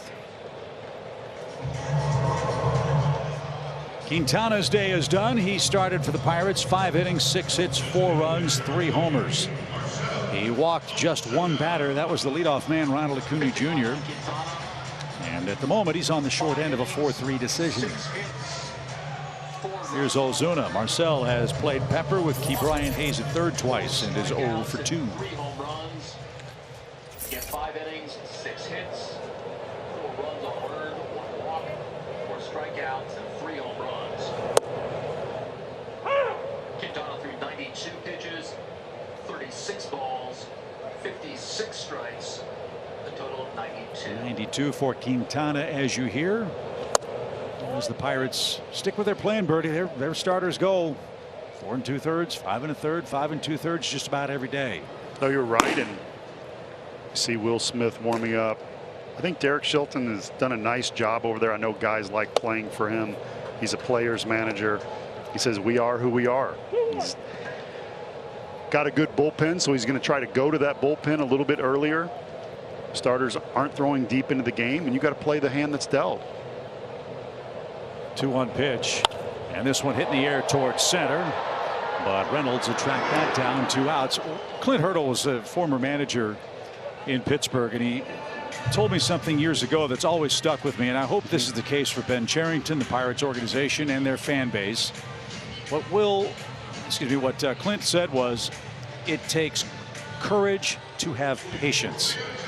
The Pirates are a rebuilding team. You hope that Shelton and his staff and these young players will get a chance to stay together and grow together when they do become competitive in the National League Central. No guarantees, quite obviously, but rebuilding at this level is very tough. In my opinion, you want a manager who's easy to play for, who knows the game is hard and is not intense, and you're free to make mistakes. You're going to hustle, you're going to work hard, you're going to get better, you're going to learn. But if you have a screamer and someone who is intense when your team is subpar, young, not supposed to win the division, then you're in for a long year. And BJ, the next thing you know, you're in the big league, something you've wanted to do your whole life, and you're miserable. No question about that one. But their track record hasn't been that great. You know, bringing up the young players, and as soon as they start taking off, we've seen Pittsburgh trade those guys away. And it's tough, you know, as a young kid to come up and have that confidence that this organization is going to stick with me and believe in me. You know, when you got to look over your shoulder and say, man, I'm doing good, are they going to trade me? You don't want that. And that's something that the Pittsburgh Pirates has built up over the years. Well, and look, let's face it, the numbers are what they are. Since the 2000 season, the Pirates have finished 5th or 6th in their division 12 times in 22 years.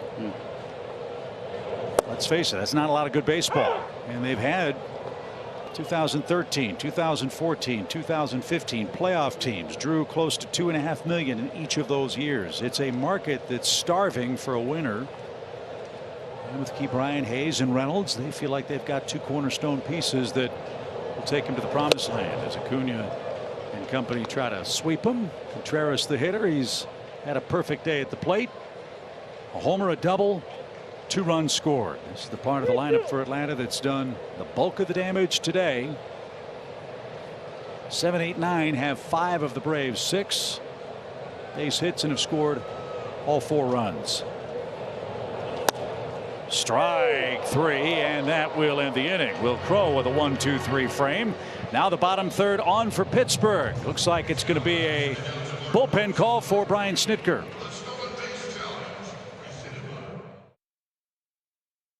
The 7th in Atlanta. The Brewers are in Washington, where the Nats have been ringing up curly W's against them.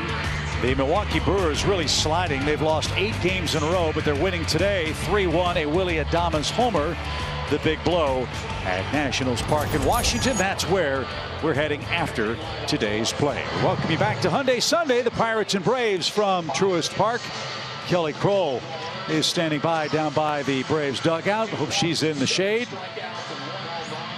Paul Bird, Brian Jordan, Chip Carey upstairs with you as Will Smith will take over for Kyle Wright, who gave up 3 runs in 6 innings today, but leaves fellows with the lead. Great job leaving with the lead. Kyle Wright again didn't have that sinker. 3 runs in 6 innings. That's a quality start. 7 strikeouts, and his ERA ballooned all the way up to 2.57. That was a joke. I got it. Just wasn't that funny. Sorry. Trying.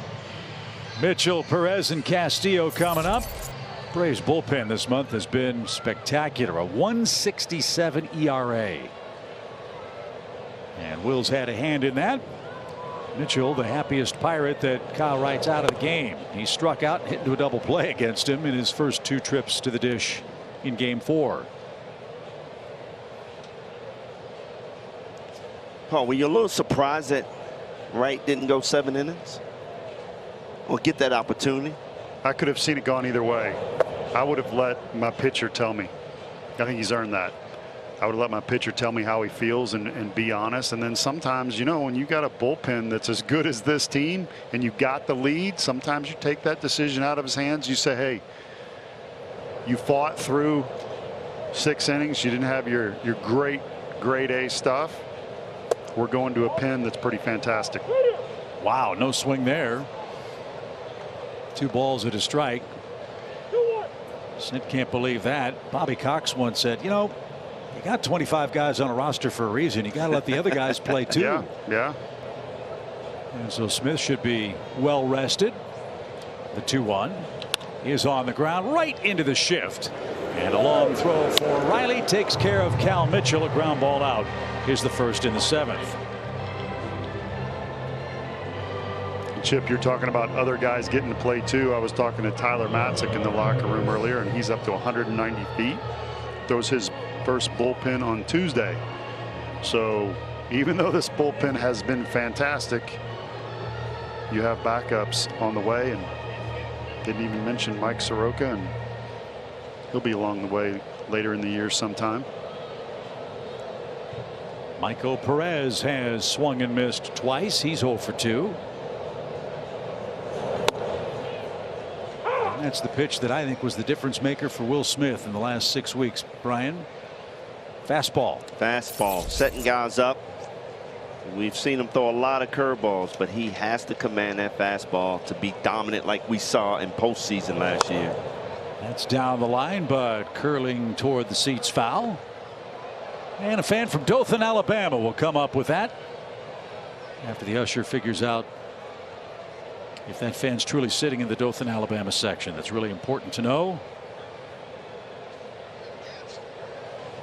Maybe it's Gadsden. You're right, Hal. Don't know. We'll find out after the game. The pitch. Swing and a miss. Hat trick for Perez.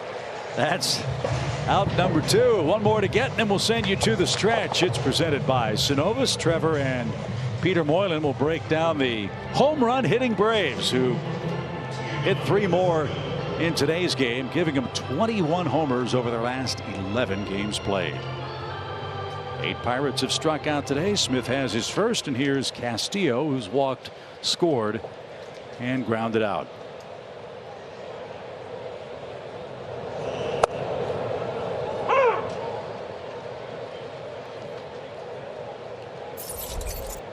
Eight, 9, and 1 coming up for the Braves after the stretch, and after Timothy Miller sings God Bless America. Timothy will be here.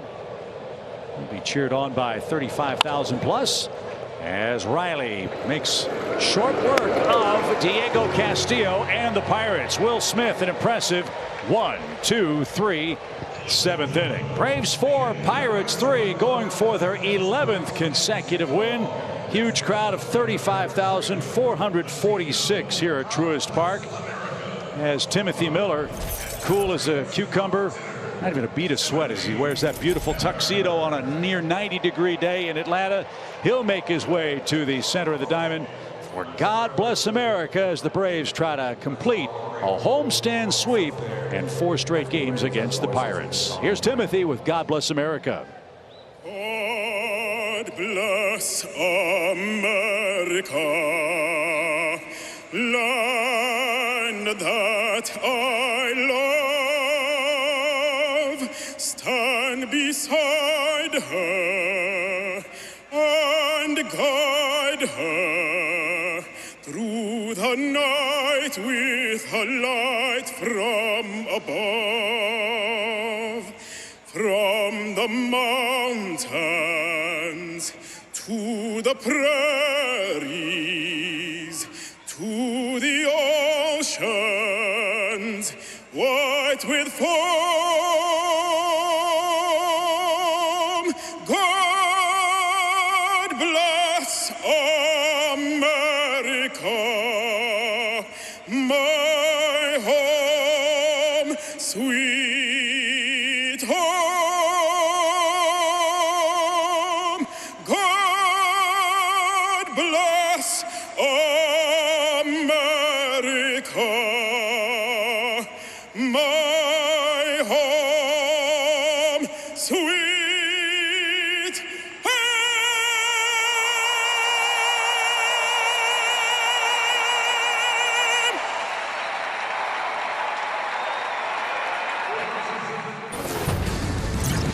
The Stretch is brought to you by Synovus, the bank that helps you get there. Welcome into The Stretch, presented by Synovus. Trevor Scales, Peter Boylan outside, kicking it on the Battery at Truist Park. And look, entering today, the Braves had a National League leading 83 home runs, tacked on 3 more to give them 21 in the month of June, Peter. And they're starting to cash in with the multi-run home runs, too. Oh, absolutely. It's been so fun to watch. And I think all that happened is it needed a little while for Austin Riley's dad pop to funnel through to the rest of the team. Now we've got everybody going absolutely bananas. It doesn't matter who you put in the lineup. They seem to go deep. Austin Riley's been hitting huge home runs. Adam Duvall went oppo today. William Contreras has been doing it all from limited time. Ozzie Albies went deep twice, including a grand slam. It's just been a fun time over this little stretch right now. We're going to carry it on. The power stroke is back. The fun thing for me is where they've been hitting the balls too. It's not just guys pulling the baseballs. It's not just, hey, I'm going to try and get Paul happy. It is everywhere you want to hit a baseball. They are doing that this year, and it has been so fun to watch. Unbelievable to see Duvall get rolling, and that's a scary thought if this Braves baseball team continues to roll the way that they are. We're going to get you back to some more Braves baseball. Kelly got a report on the other side after a quick word from our friends at Synovus. Opportunity won't always come to you, but with Synovus as your bank, you can always go towards it. Synovus, get there. Well, Adam Duvall, part of that June home run highlight reel, and he's already got 2 on the afternoon. He'll lead things off for the Braves here in the 7th, and he recently pointed to 2 adjustments that he's been trying to make with his swing, and the first one was his posture. He said he was just too upright, and then you'll hear guys even in golf talk a little bit about trying not to close that space. BJ, maybe you can expand on that a little bit, but then also when he's in the cage, he said he's really focused on just trying to hit line drives. He said his launch angle got way too high to have success up here. And you know, every launch angle can get to the point where it's so high you're either hitting it out or it's an out. And he goes, right now, I think I've kind of found that sweet spot. And certainly today, guys, it seems like he has. Yeah, and sometimes guys get carried away with that launch angle and get in trouble. That's why they strike out so much, because they keep missing and swinging up under a fastball, a good fastball. But now that he's leveling off his swing, he has so much power that that ball's going to go out anyway. I like that he's making that adjustment, and hopefully it will continue to pay off for him. 2-homer game for Duvall, 3 RBIs. This one on the ground, keep Brian Hayes. No errors for him in his last 16 games. 1 away. Michael Harris coming up. First, a quick message from Texas Pete. Welcome to the tribe. The Texas Pete tried and true. Texas Pete, sauce like you mean it. Michael's got a base hit, extending his hitting streak to 5 games. Before he looks for a multi-hit game, we want to say great job to Kelly Kroll. Travel day, down in the well. It's about 800 degrees at the end of the dugout. And that last report, did you see how cool and calm Kelly was? Not a bead of perspiration. Impressive. On our great colleague there. Oh, look at the umbrella. Oh, my. How come I don't get an umbrella when I'm down there? Wow. She's no dummy. 1 ball, no strikes. That missed outside. 2-0.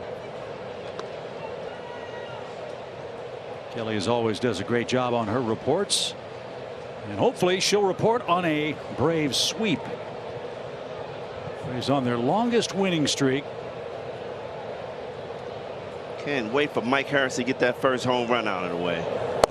I was going to ask you, because in batting practice, he absolutely launches. He crushes the left center. He pulls it. He's on top of the chop house. What do you do when you have that kind of power? How do you bring it into the game? Well, one, you try not to change. Just be yourself. And a lot of times young guys come up, you know, they don't want to strike out. They want to just put the ball in play. But once he starts getting comfortable, which we're seeing, now he'll take his pitches and take that big swing. And I think you're going to start seeing that soon. On the ground to the second baseman. Marcano's got that. And Will Crowe has set down all 5 Braves hitters he's faced. But now he tangles with Ronald, who's 0 for 2 and a walk. A.J. Minter's getting ready in the Braves bullpen. He will face the 1, 2, 3 hitters for the Pirates. Hopefully he'll find the magic to take care of Mr. Reynolds. He's due up second. In case you missed those numbers, 27 games, 1.05 ERA in the right corner. A fan on Twitter is a little upset at me that I haven't mentioned him for the All-Star team. See that?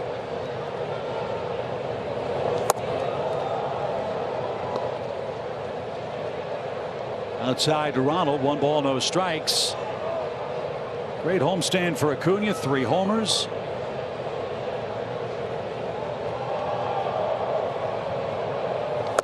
As that's down and away. More importantly, as we said, seeing him in the outfield every day, Brian, has made a world of difference too. That makes me comfortable when I see him out there in right field, because I know this defense is at its top with Michael Harris in center field and Adam Duvall in left.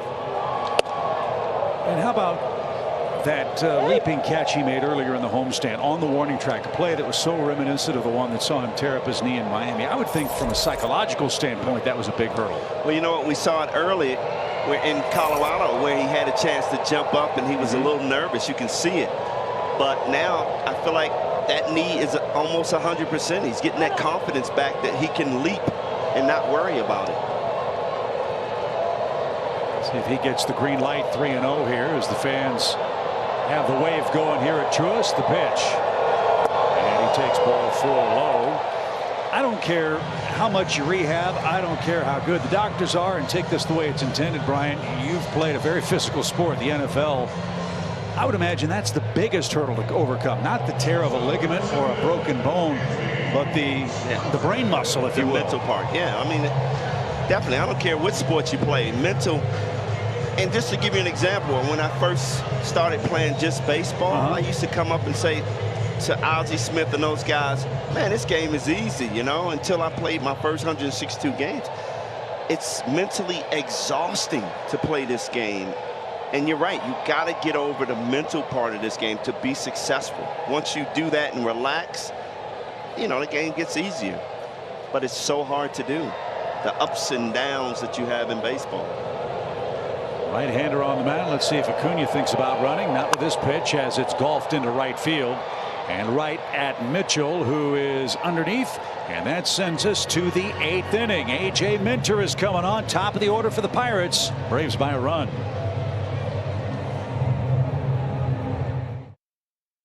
By the GMC Sierra heavy-duty truck.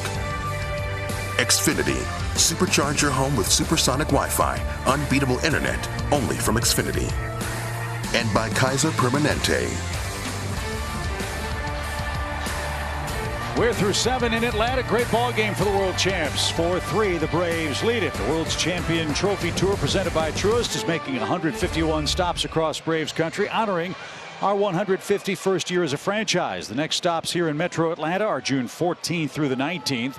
You can celebrate the championship year with photo ops with the trophy in Atlanta, Roswell, Dallas, Norcross, and Canton. Go to Braves.com/trophy tour for more information. No earned runs for Minter over his last 19 innings. He'll face the top of the order to Capito Marcano. First 3-hit game in the big leagues. He's 3 for 3 and is down a strike. Well, if you're going to get the AJ, you better be swinging at that first pitch. Hitters are 6 for 9 off that first pitch. After that, he is dominant against the batters. Look at AJ's foot position on the far first base left side of the rubber, and the result, that cutter, Kelly Kroll. Well, I think this is what they call a happy mistake, Bertie. According to AJ, on a Max Fried start, digs into the mound pretty good there, and because of that divot, he sort of moved himself over unintentionally, closer to first base, and all of a sudden started seeing exactly what he wanted with some movement and everything else. And so I think this is kind of working out. I also want to add one other little quick thing when I asked him what's been going so well for him, and he said he's got a bet going on with Josh Tomlin, fewer walks than what he had last year. So here we have Tomlin still pushing these guys. Isn't that crazy? Love it. So love that stuff. If I could get Josh Tomlin into a report, boy, I will. I miss that guy. Absolutely. What a great leader. A.J. Minter has 4 walks this year. Josh Tomlin last year with the Braves had 5. So the pressure's on for Minter. 1 ball, 2 strikes. And a good start. He strikes out Marcano, ends his perfect day, and now here's the matchup of the day. Minter versus Reynolds. Left side of the rubber gives you that angle. You see it right there from the lefty. Hides the ball better. Your breaking balls are better from that side. I love the term happy accidents, kind of like a Bob Ross painting. You know, you just kind of learn and move and adjust, and he's figured something out, and I think it's going to be something he's going to stick with because his stuff is off the charts nasty. The Braves have retired 8 straight Pirate hitters after this man made it a 1-run game. Reynolds hitting right-handed now, and a base hit on the first pitch. 10 hits in the series for Reynolds. Get him out of town. Wow. And now hitters are 7 for 10 on that first pitch off of A.J. Minter. So Ke'Bryan Hayes is a dangerous man. He's 0 for 3 in this game. And he represents the go-ahead run. Double play would be nice from Minter. Keep an eye on Reynolds. He's stolen 3 bases. Double play depth up the middle. Riley hugging the line at third as Minter stretches and fires. And got that in at the kneecap. Strike 1. Kyle Wright 6 innings 3 runs. Will Smith a perfect inning in the 7th. Minter with 1 on 1 out here in the 8th.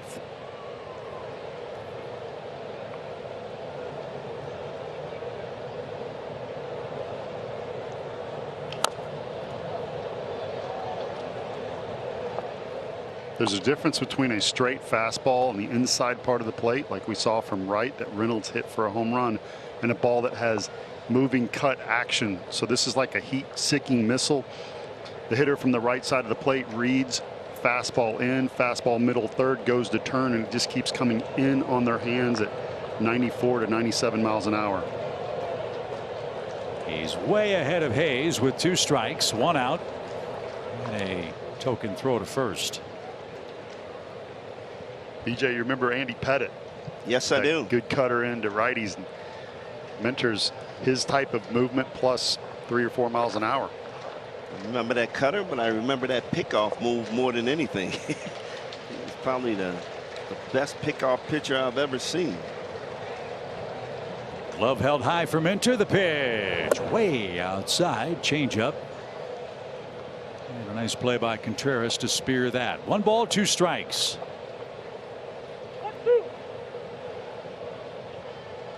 Just 4 hits allowed by AJ with 2 strikes so far in 2022. Short lead at first.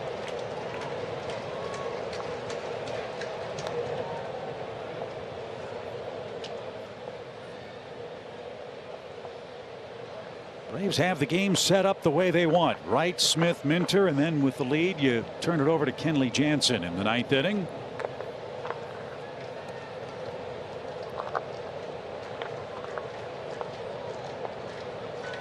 Breeze blowing in as Minter turns it loose and missed inside. It's an even count. Left-hand hitting Daniel Vogelbach waits on deck.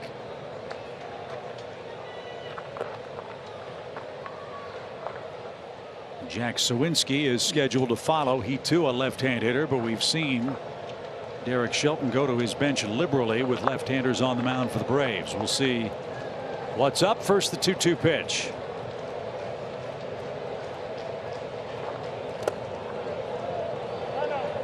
Good stop by Contreras there.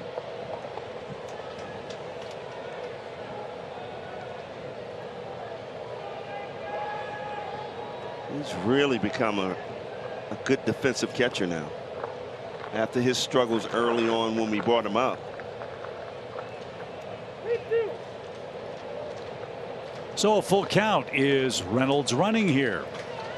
We're about to find out. Short lead. Not going. High fly ball, no carry to it. Reynolds going to have plenty of room for that. Hayes is the second out.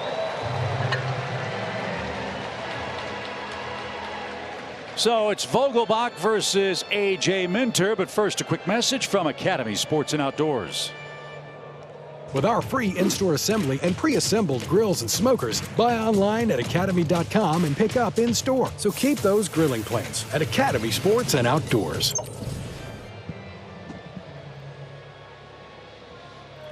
So the lefty-lefty matchup should favor the Braves pitcher. Vogelbach today is 0 for 2, 2 for 14 in the series.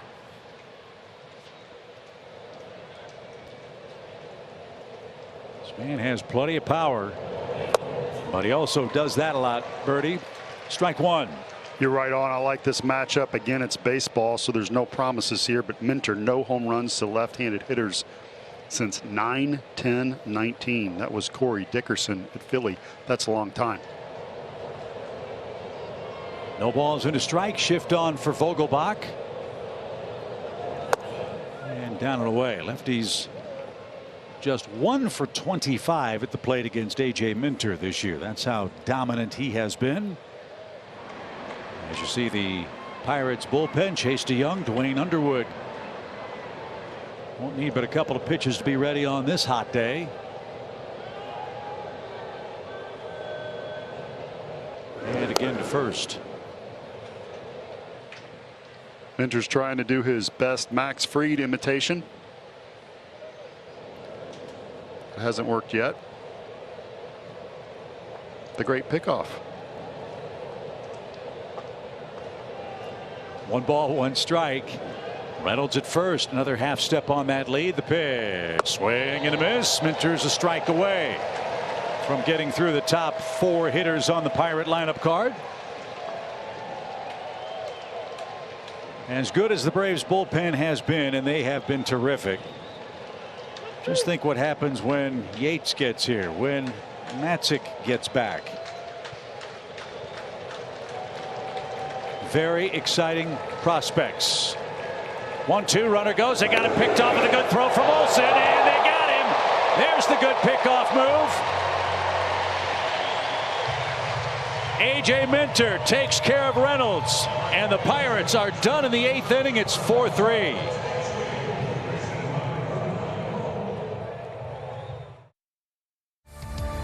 And by Synovus, the bank that helps you get there.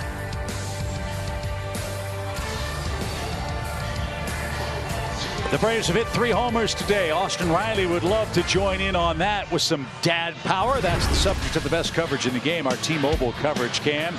There's Austin, his lovely wife Anna, and baby Eason, and Brian Snitker, who's a grandpa. Who doesn't love a newborn baby, huh? Beautiful family.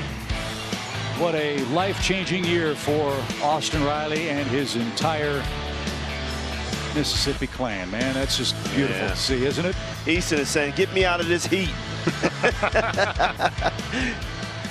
For those of you that don't know him personally, the big leagues has not changed him. Nope. Success has not changed him. He is the same person he was in the minor leagues. He is a great human being, always willing to talk, great smile, works hard, cares. Love him. Chase DeYoung is the new Pirate pitcher in the Atlanta 8th. To illustrate that, Paul, I talked to Austin after the All-Star break last year and said, how was your break? He said, man, usually you think it's a relaxing time and go home, kick your feet up, enjoy time with friends and family, get away from baseball. He said, no, I spent the entire All-Star break pressure washing my house, getting the bugs and the spiders and the cobwebs off. I need to go back to work to get some rest. And he did all that work himself, obviously. But you're right. He's just a terrific person, great family, and we're really blessed when we work with the Braves and these players. It really is an organizational thing. There have been some great players that have walked through the clubhouse doors there, and they are all just as regular as can be. Yeah, I mean, he's such a humble kid. I just love this guy. I was excited when I saw him on the Car Shield commercial. That was awesome. Well, it's not easy to follow in the footsteps of a Hall of Fame player, Chipper Jones. Now, Riley wasn't the guy that immediately followed Chipper, but look, that's the pedigree. Yeah, that's who you're going to be compared to. And you cannot argue at all with the offensive results or the defensive results, and Austin Riley already with a World Series ring. for the Braves. Won last year. And who knows how many more he'll have a chance to win here in Atlanta. 1 ball, 2 strikes. The pitch bounces up there. 2-2 the count. Quintana started, gave up 4 runs in 5 innings. Will Crowe was terrific. 2 scoreless innings in relief to give the Pirates a chance late. Kenley Jansen is up in the Braves bullpen with Reynolds getting picked off. Vogelbach will get a new set of strikes in the 9th inning.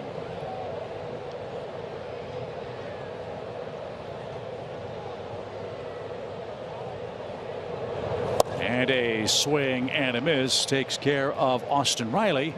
And that's 1 man down. 3 more outs to get for the Braves to run their win streak to 11. We'll carry that, we hope, into our nation's capital. Our first look at the Nationals at Nationals Park. A 3-game series with our coverage beginning at 6:30 over on Bally Sports South and the Bally Sports app. Braves baseball is presented by Truist. Anderson and Josiah Gray in Game 1. Max Fried, Steven Strasburg in Game 2. Spencer Strider and Eric Fetty on Wednesday night. Those are your pitching matchups. Here's Matt Olson. Matt's looking for his first hit today. That's how you're going when you're struggling at the plate, huh? You try to get out of the way and the ball finds the bat. Yeah, but that's a pitch where if you're aggressive, you see Olson, he can take that out of the ballpark over the chop house. And you can see how he's just in between. Instead of letting the ball travel and just trusting your hands. And when he trusts his hands, I mean, he is one of the best hitters in the league. Well, and he's not a guy that's going to hit 320. He's 7 years in the big leagues. His average during those years comes out to 252 a year. But what he is going to do is play very good defense. He's going to hit home runs and RBIs. His average on those is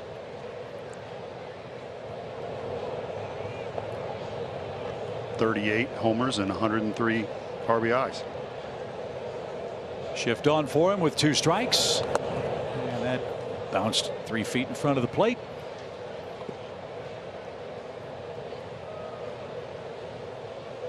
There's the Pirates defensively. A check swing hit down the left field line would turn into a double for Matt.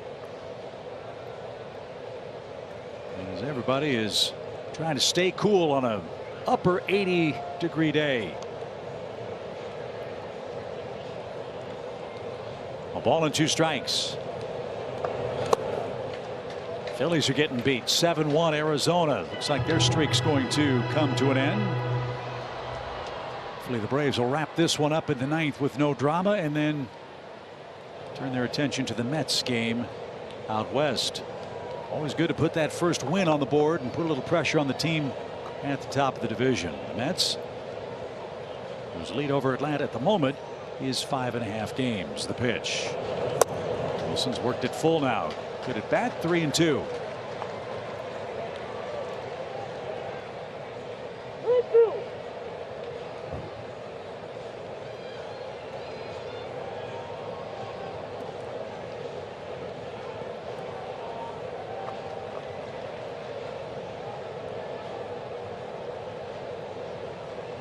DeYoung ready.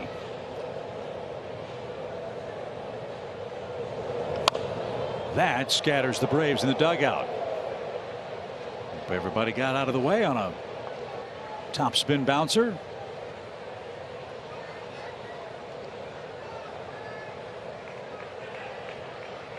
A.J. Minter still toweling off. I wonder if he'll come in and face Vogelbach. Very interesting thought. I do like him better against Jansen, but as a closer, you're used to routine.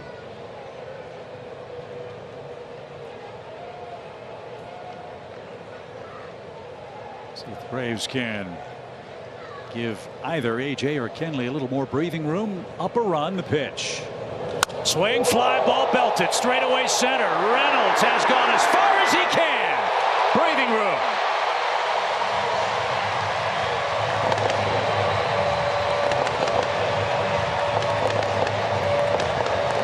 Wow, he went down and got that 150th home run of his career. Had to feel good about that one, Paul. Absolutely.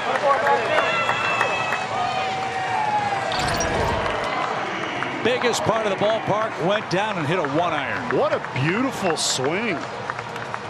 Got full extension. We talked about him not being a high average guy, meaning over 300, but he is going to get his home runs. He's going to get his RBI by the end of the year. It's starting to get hot here in Atlanta. I think we're seeing this offense come together along with other facets of this Braves team. Matt's last homer came a week ago in Colorado. And the Braves now have a 2-run lead. It's a 5-3 game. Atlanta has hit 4 more homers today. Olson with 1. Contreras with 1. Adam Duvall has hit 2.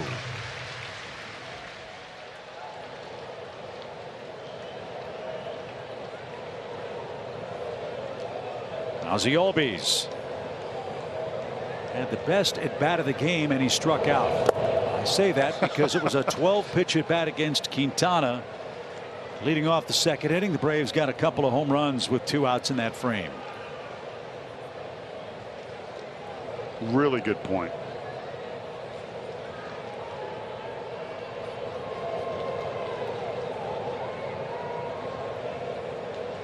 One count. Almost hit him. That's downstairs. 2 balls and a strike. He's not going to be your player of the game, but you're right. That wore the pitcher out. It's the little things in baseball. Great at bat. Kept the pitcher out there on a hot day. And it was a big inning for the Braves.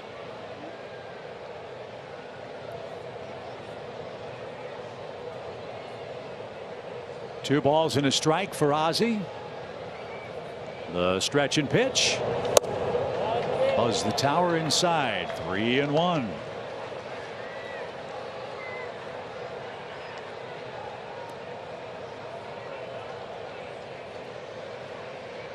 A Cool It mitt being worn by Adam Duvall. I need one of those up here. Because our producer tells us to cool it all the time. 3 balls and a strike. The pitch. Missed inside, and Ozzie's aboard with 1 in, 1 out. Time for our tick-tock, you have to see it moment. And it just happened off the bat of Matt Olson. How about Matt? Only 1 hit this series. Well, down and in, kept his head down on it. And this is the power that he possesses. Straightaway center field. Hopefully this will get him going into Washington. His 8th home run. 1 of 4 hit by the Braves as they try to out-sword fight the Pirates on this hot Sunday afternoon. Here's Ozuna. Marcel's 0 for 3. Let's see if he can join the hit parade. Atlanta has 7 of those. And a strike. It's the longest winning streak for the Braves since they won 14 straight in 2013. The Braves are trying to go 15-4 in their last 19 games. And sweep a 4-game series for the Pirates for the first time since 2019. Strike 0-2. Wow, 2 pitches almost exactly the same.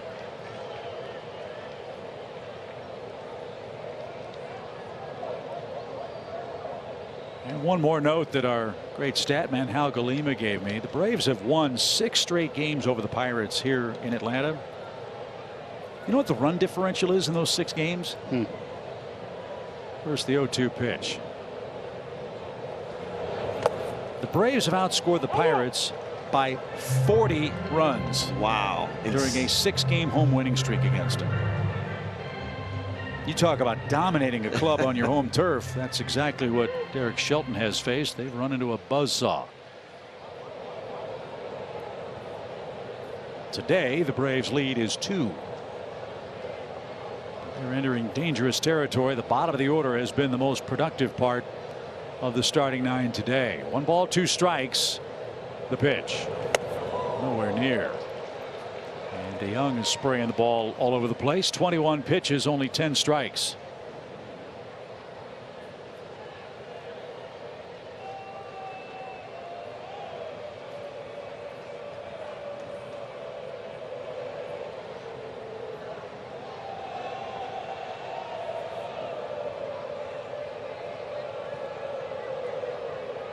Albies leads the pitch. Popped up left side. That is curling toward the stands. And a fan from Milledgeville, Georgia, makes that grab.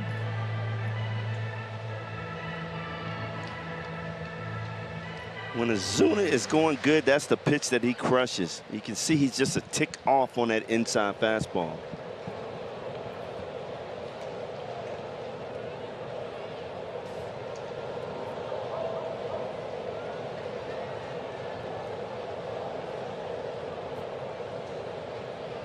Two balls, two strikes.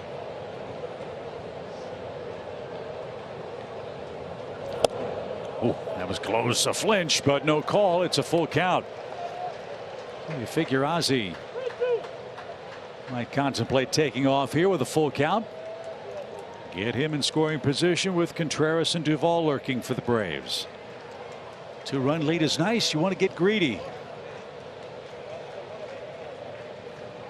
Huge hole right side for Ozuna if he could serve a ball that way. As he might have a happy sprint home. Good lead. Another quarter step. There he goes. The pitch is pop foul back our way. Just missing. BJ, you said, hey, he's off a little bit. You're absolutely right. Olson a little bit too. But the beauty of this Braves lineup is hitting is hard. Really hard. I think it's the hardest thing to do in all of sports. And yes, I've played golf. But Acuna's not going to be hot all year long, every single game. And it's going to be Ozuna's time to pick him up and Olson's time. And then you got Riley and Swanson, Contreras, Duvall getting hot now, wasn't early.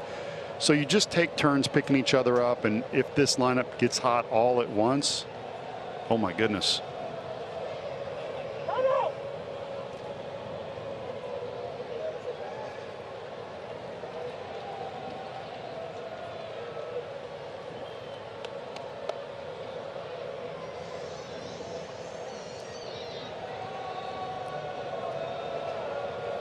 Three balls, two strikes. Runner goes. Breaking ball cued right in front of the batter's box, and Ozuna fortunate to make contact with that ball. I mean, that was a Minnesota Fat special. All kinds of English on that batted ball. Ozzie's at second. There are two outs now, and Contreras coming up. Whatever the opposite of a barrel is, that's what Ozuna had right there. I mean, it's almost impossible, you'd think. You know, they say the hardest thing in this sporting world is to hit a round ball with a round bat. To do that right off the end of the bat? Yeah. Well, I'd mentioned golf, but the ball's not moving. And exactly. If you hit nobody's yelling at you. Yeah, or a liner on the fairway, nobody runs out of the bushes and catches it.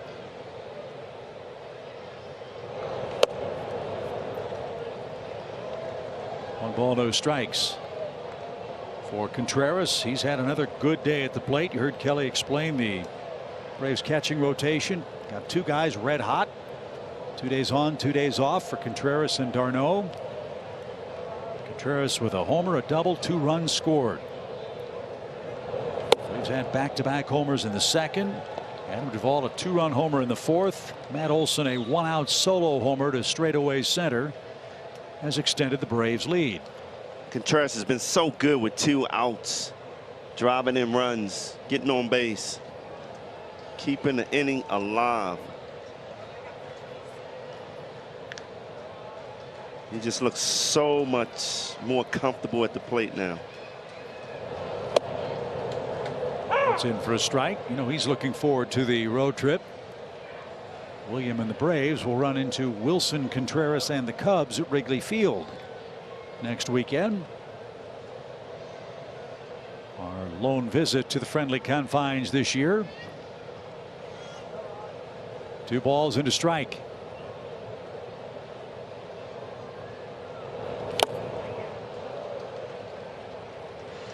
It was one of the fun moments of the early going when Wilson and William got to exchange the lineup cards for their respective teams. Hug and some tears. Mom and Dad were here to see them both play. That was special.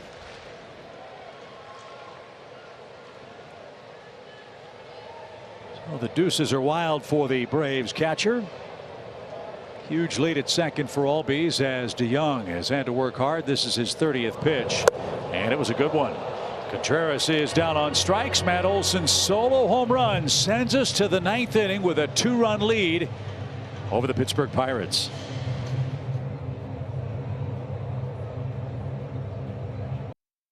Local Ford dealer. Delta Airlines. Keep climbing. And by Truist. When you start with care, you get a different kind of bank. That's the man on the mound for the Braves as we head to the 9th inning. Kenley Jansen is seeking his 18th save in 21 tries. The Braves have hit 4 homers in today's game. In fact, over the last 7 games, BJ, the Braves have 2 4-homer games, 2 3-homer games, and 1 2-homer game. How about that production in the last week? Unbelievable. The summer is here. The heat is here, and the ball is traveling. So Jansen will face the 4, 5, 6 hitters for Pittsburgh. Vogelbach with a new set of strikes after Reynolds was picked off. The good news is, barring utter disaster, we're not going to see Brian Reynolds until late August. He was the second batter in the 8th inning. Now it's 4, 5, 6. With Vogelbach up there, he's 0 for 2 with a walk.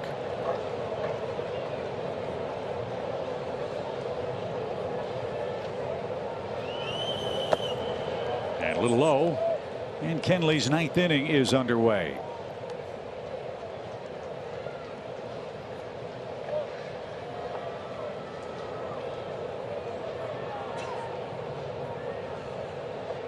Paul, I got a good one for you. I'm ready.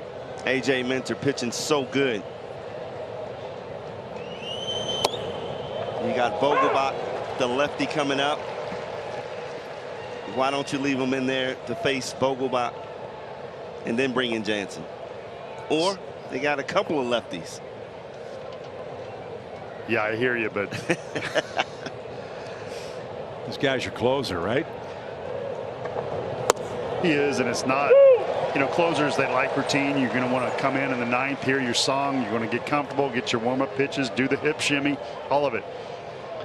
But I agree with you. A.J. Minter's so good on lefties. You could have seen that, the home run with the extra cushion. Now if Vogelbach hits a bomb, we're still all right. 1 ball, 2 strikes. Base is empty, 9th inning. And he shoots one toward short. Dansby drifting out, and he can't corral it. Try to make a basket catch. And Vogelbach is aboard, and the Pirates will bring the potential tying run to the plate. Wow. Dansby's the only guy. Yeah, he usually make this play so easy. Kind of snapped his glove instead of just leaving it out there and letting it fall in. Man. You know, Dansby is so good, you expect him to make every play. Yep. It's kind of like Chip saying about Kyle Wright. Like, what are you doing giving up runs, man? We're just not used to this. I remember when Maddox would give up 3 or 4. You look at him like, are you okay? Yeah. Is your arm okay? Worried about you. I'll bet Dansby's stewing on that as Jack Sawinski hits with a man aboard. And inside corner strike. I don't know if Dansby could have turned around and made that catch conventionally. I'm sure we'll find out after the game. But it scored a hit. Pirates have 7 of those as Sawinski with 8 homers, a dangerous hitter, represents the game-tying run. I guarantee you Dansby's mad at himself because he makes that play, you know, 9 out of 10 times. Well, you saw him throw his glove up in the air in frustration after the miss. So even though it is a base hit, it's not an error. He would tell you he should have had it. Kenley hoping 3rd time's the charm against Sawinski. Jack has struck out twice against Kenley Jansen in this series. And he's behind 1 and 2.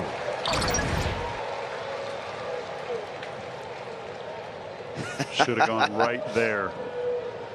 I love it. That glove's going to timeout. But all's forgiven with a double play ball here. Dansby, 1 ball, 2 strikes for Sawinski. Michael Chavis waits next.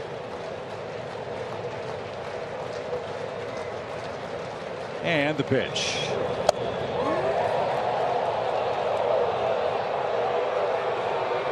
Contreras thought it was either a strike or he offered at it. Granite's. Oh, he fooled him. Not sure if Contreras was crossed up, but that had some. It was a curve. He wanted the check. Funny reaction to catching that ball. 2 balls, 2 strikes. Let's not mess around here. The pitch. There we go. 1 out. Hat trick for Suwinski in this game. Hat trick against Kenley Jansen, who's got the first out. BJ 93 cut fastball up. It's not 98, but it plays that way and beats him. Yeah, especially after that slow curveball. He just missed last pitch. Pinch runner Swaggerty is going to take over for Vogelbach at first. And here's Michael Chavis. He loves to hit on the first pitch, but guys, the Braves have exploited that aggressiveness a lot up in the zone in this series. Chavis hits .419 on the first pitch. Got to be careful. You want to throw a strike, just make sure it's a good one.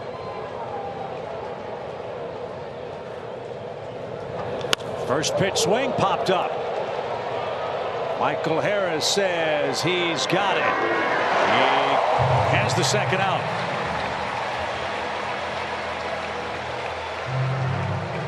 One more to get. Cal Mitchell, the hitter. He's 0 for 3.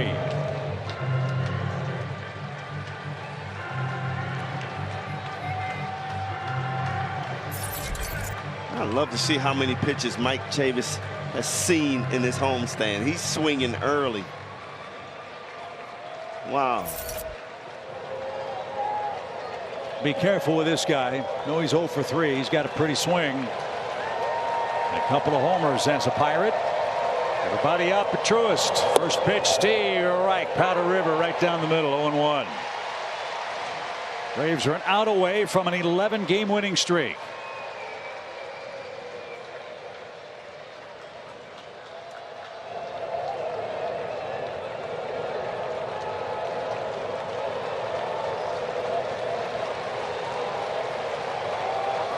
Swaggerty takes off. Jansen's pitch. High fly ball hit toward left. Duvall is there, and the Braves do turn it up to 11. Perfect homestand. 4-game sweep. The Braves will hit the road 7 games over 500, and Kenley Jansen with his 368th save, now tied for 10th all time with Jonathan Papelbon. What a way to head to Washington, guys.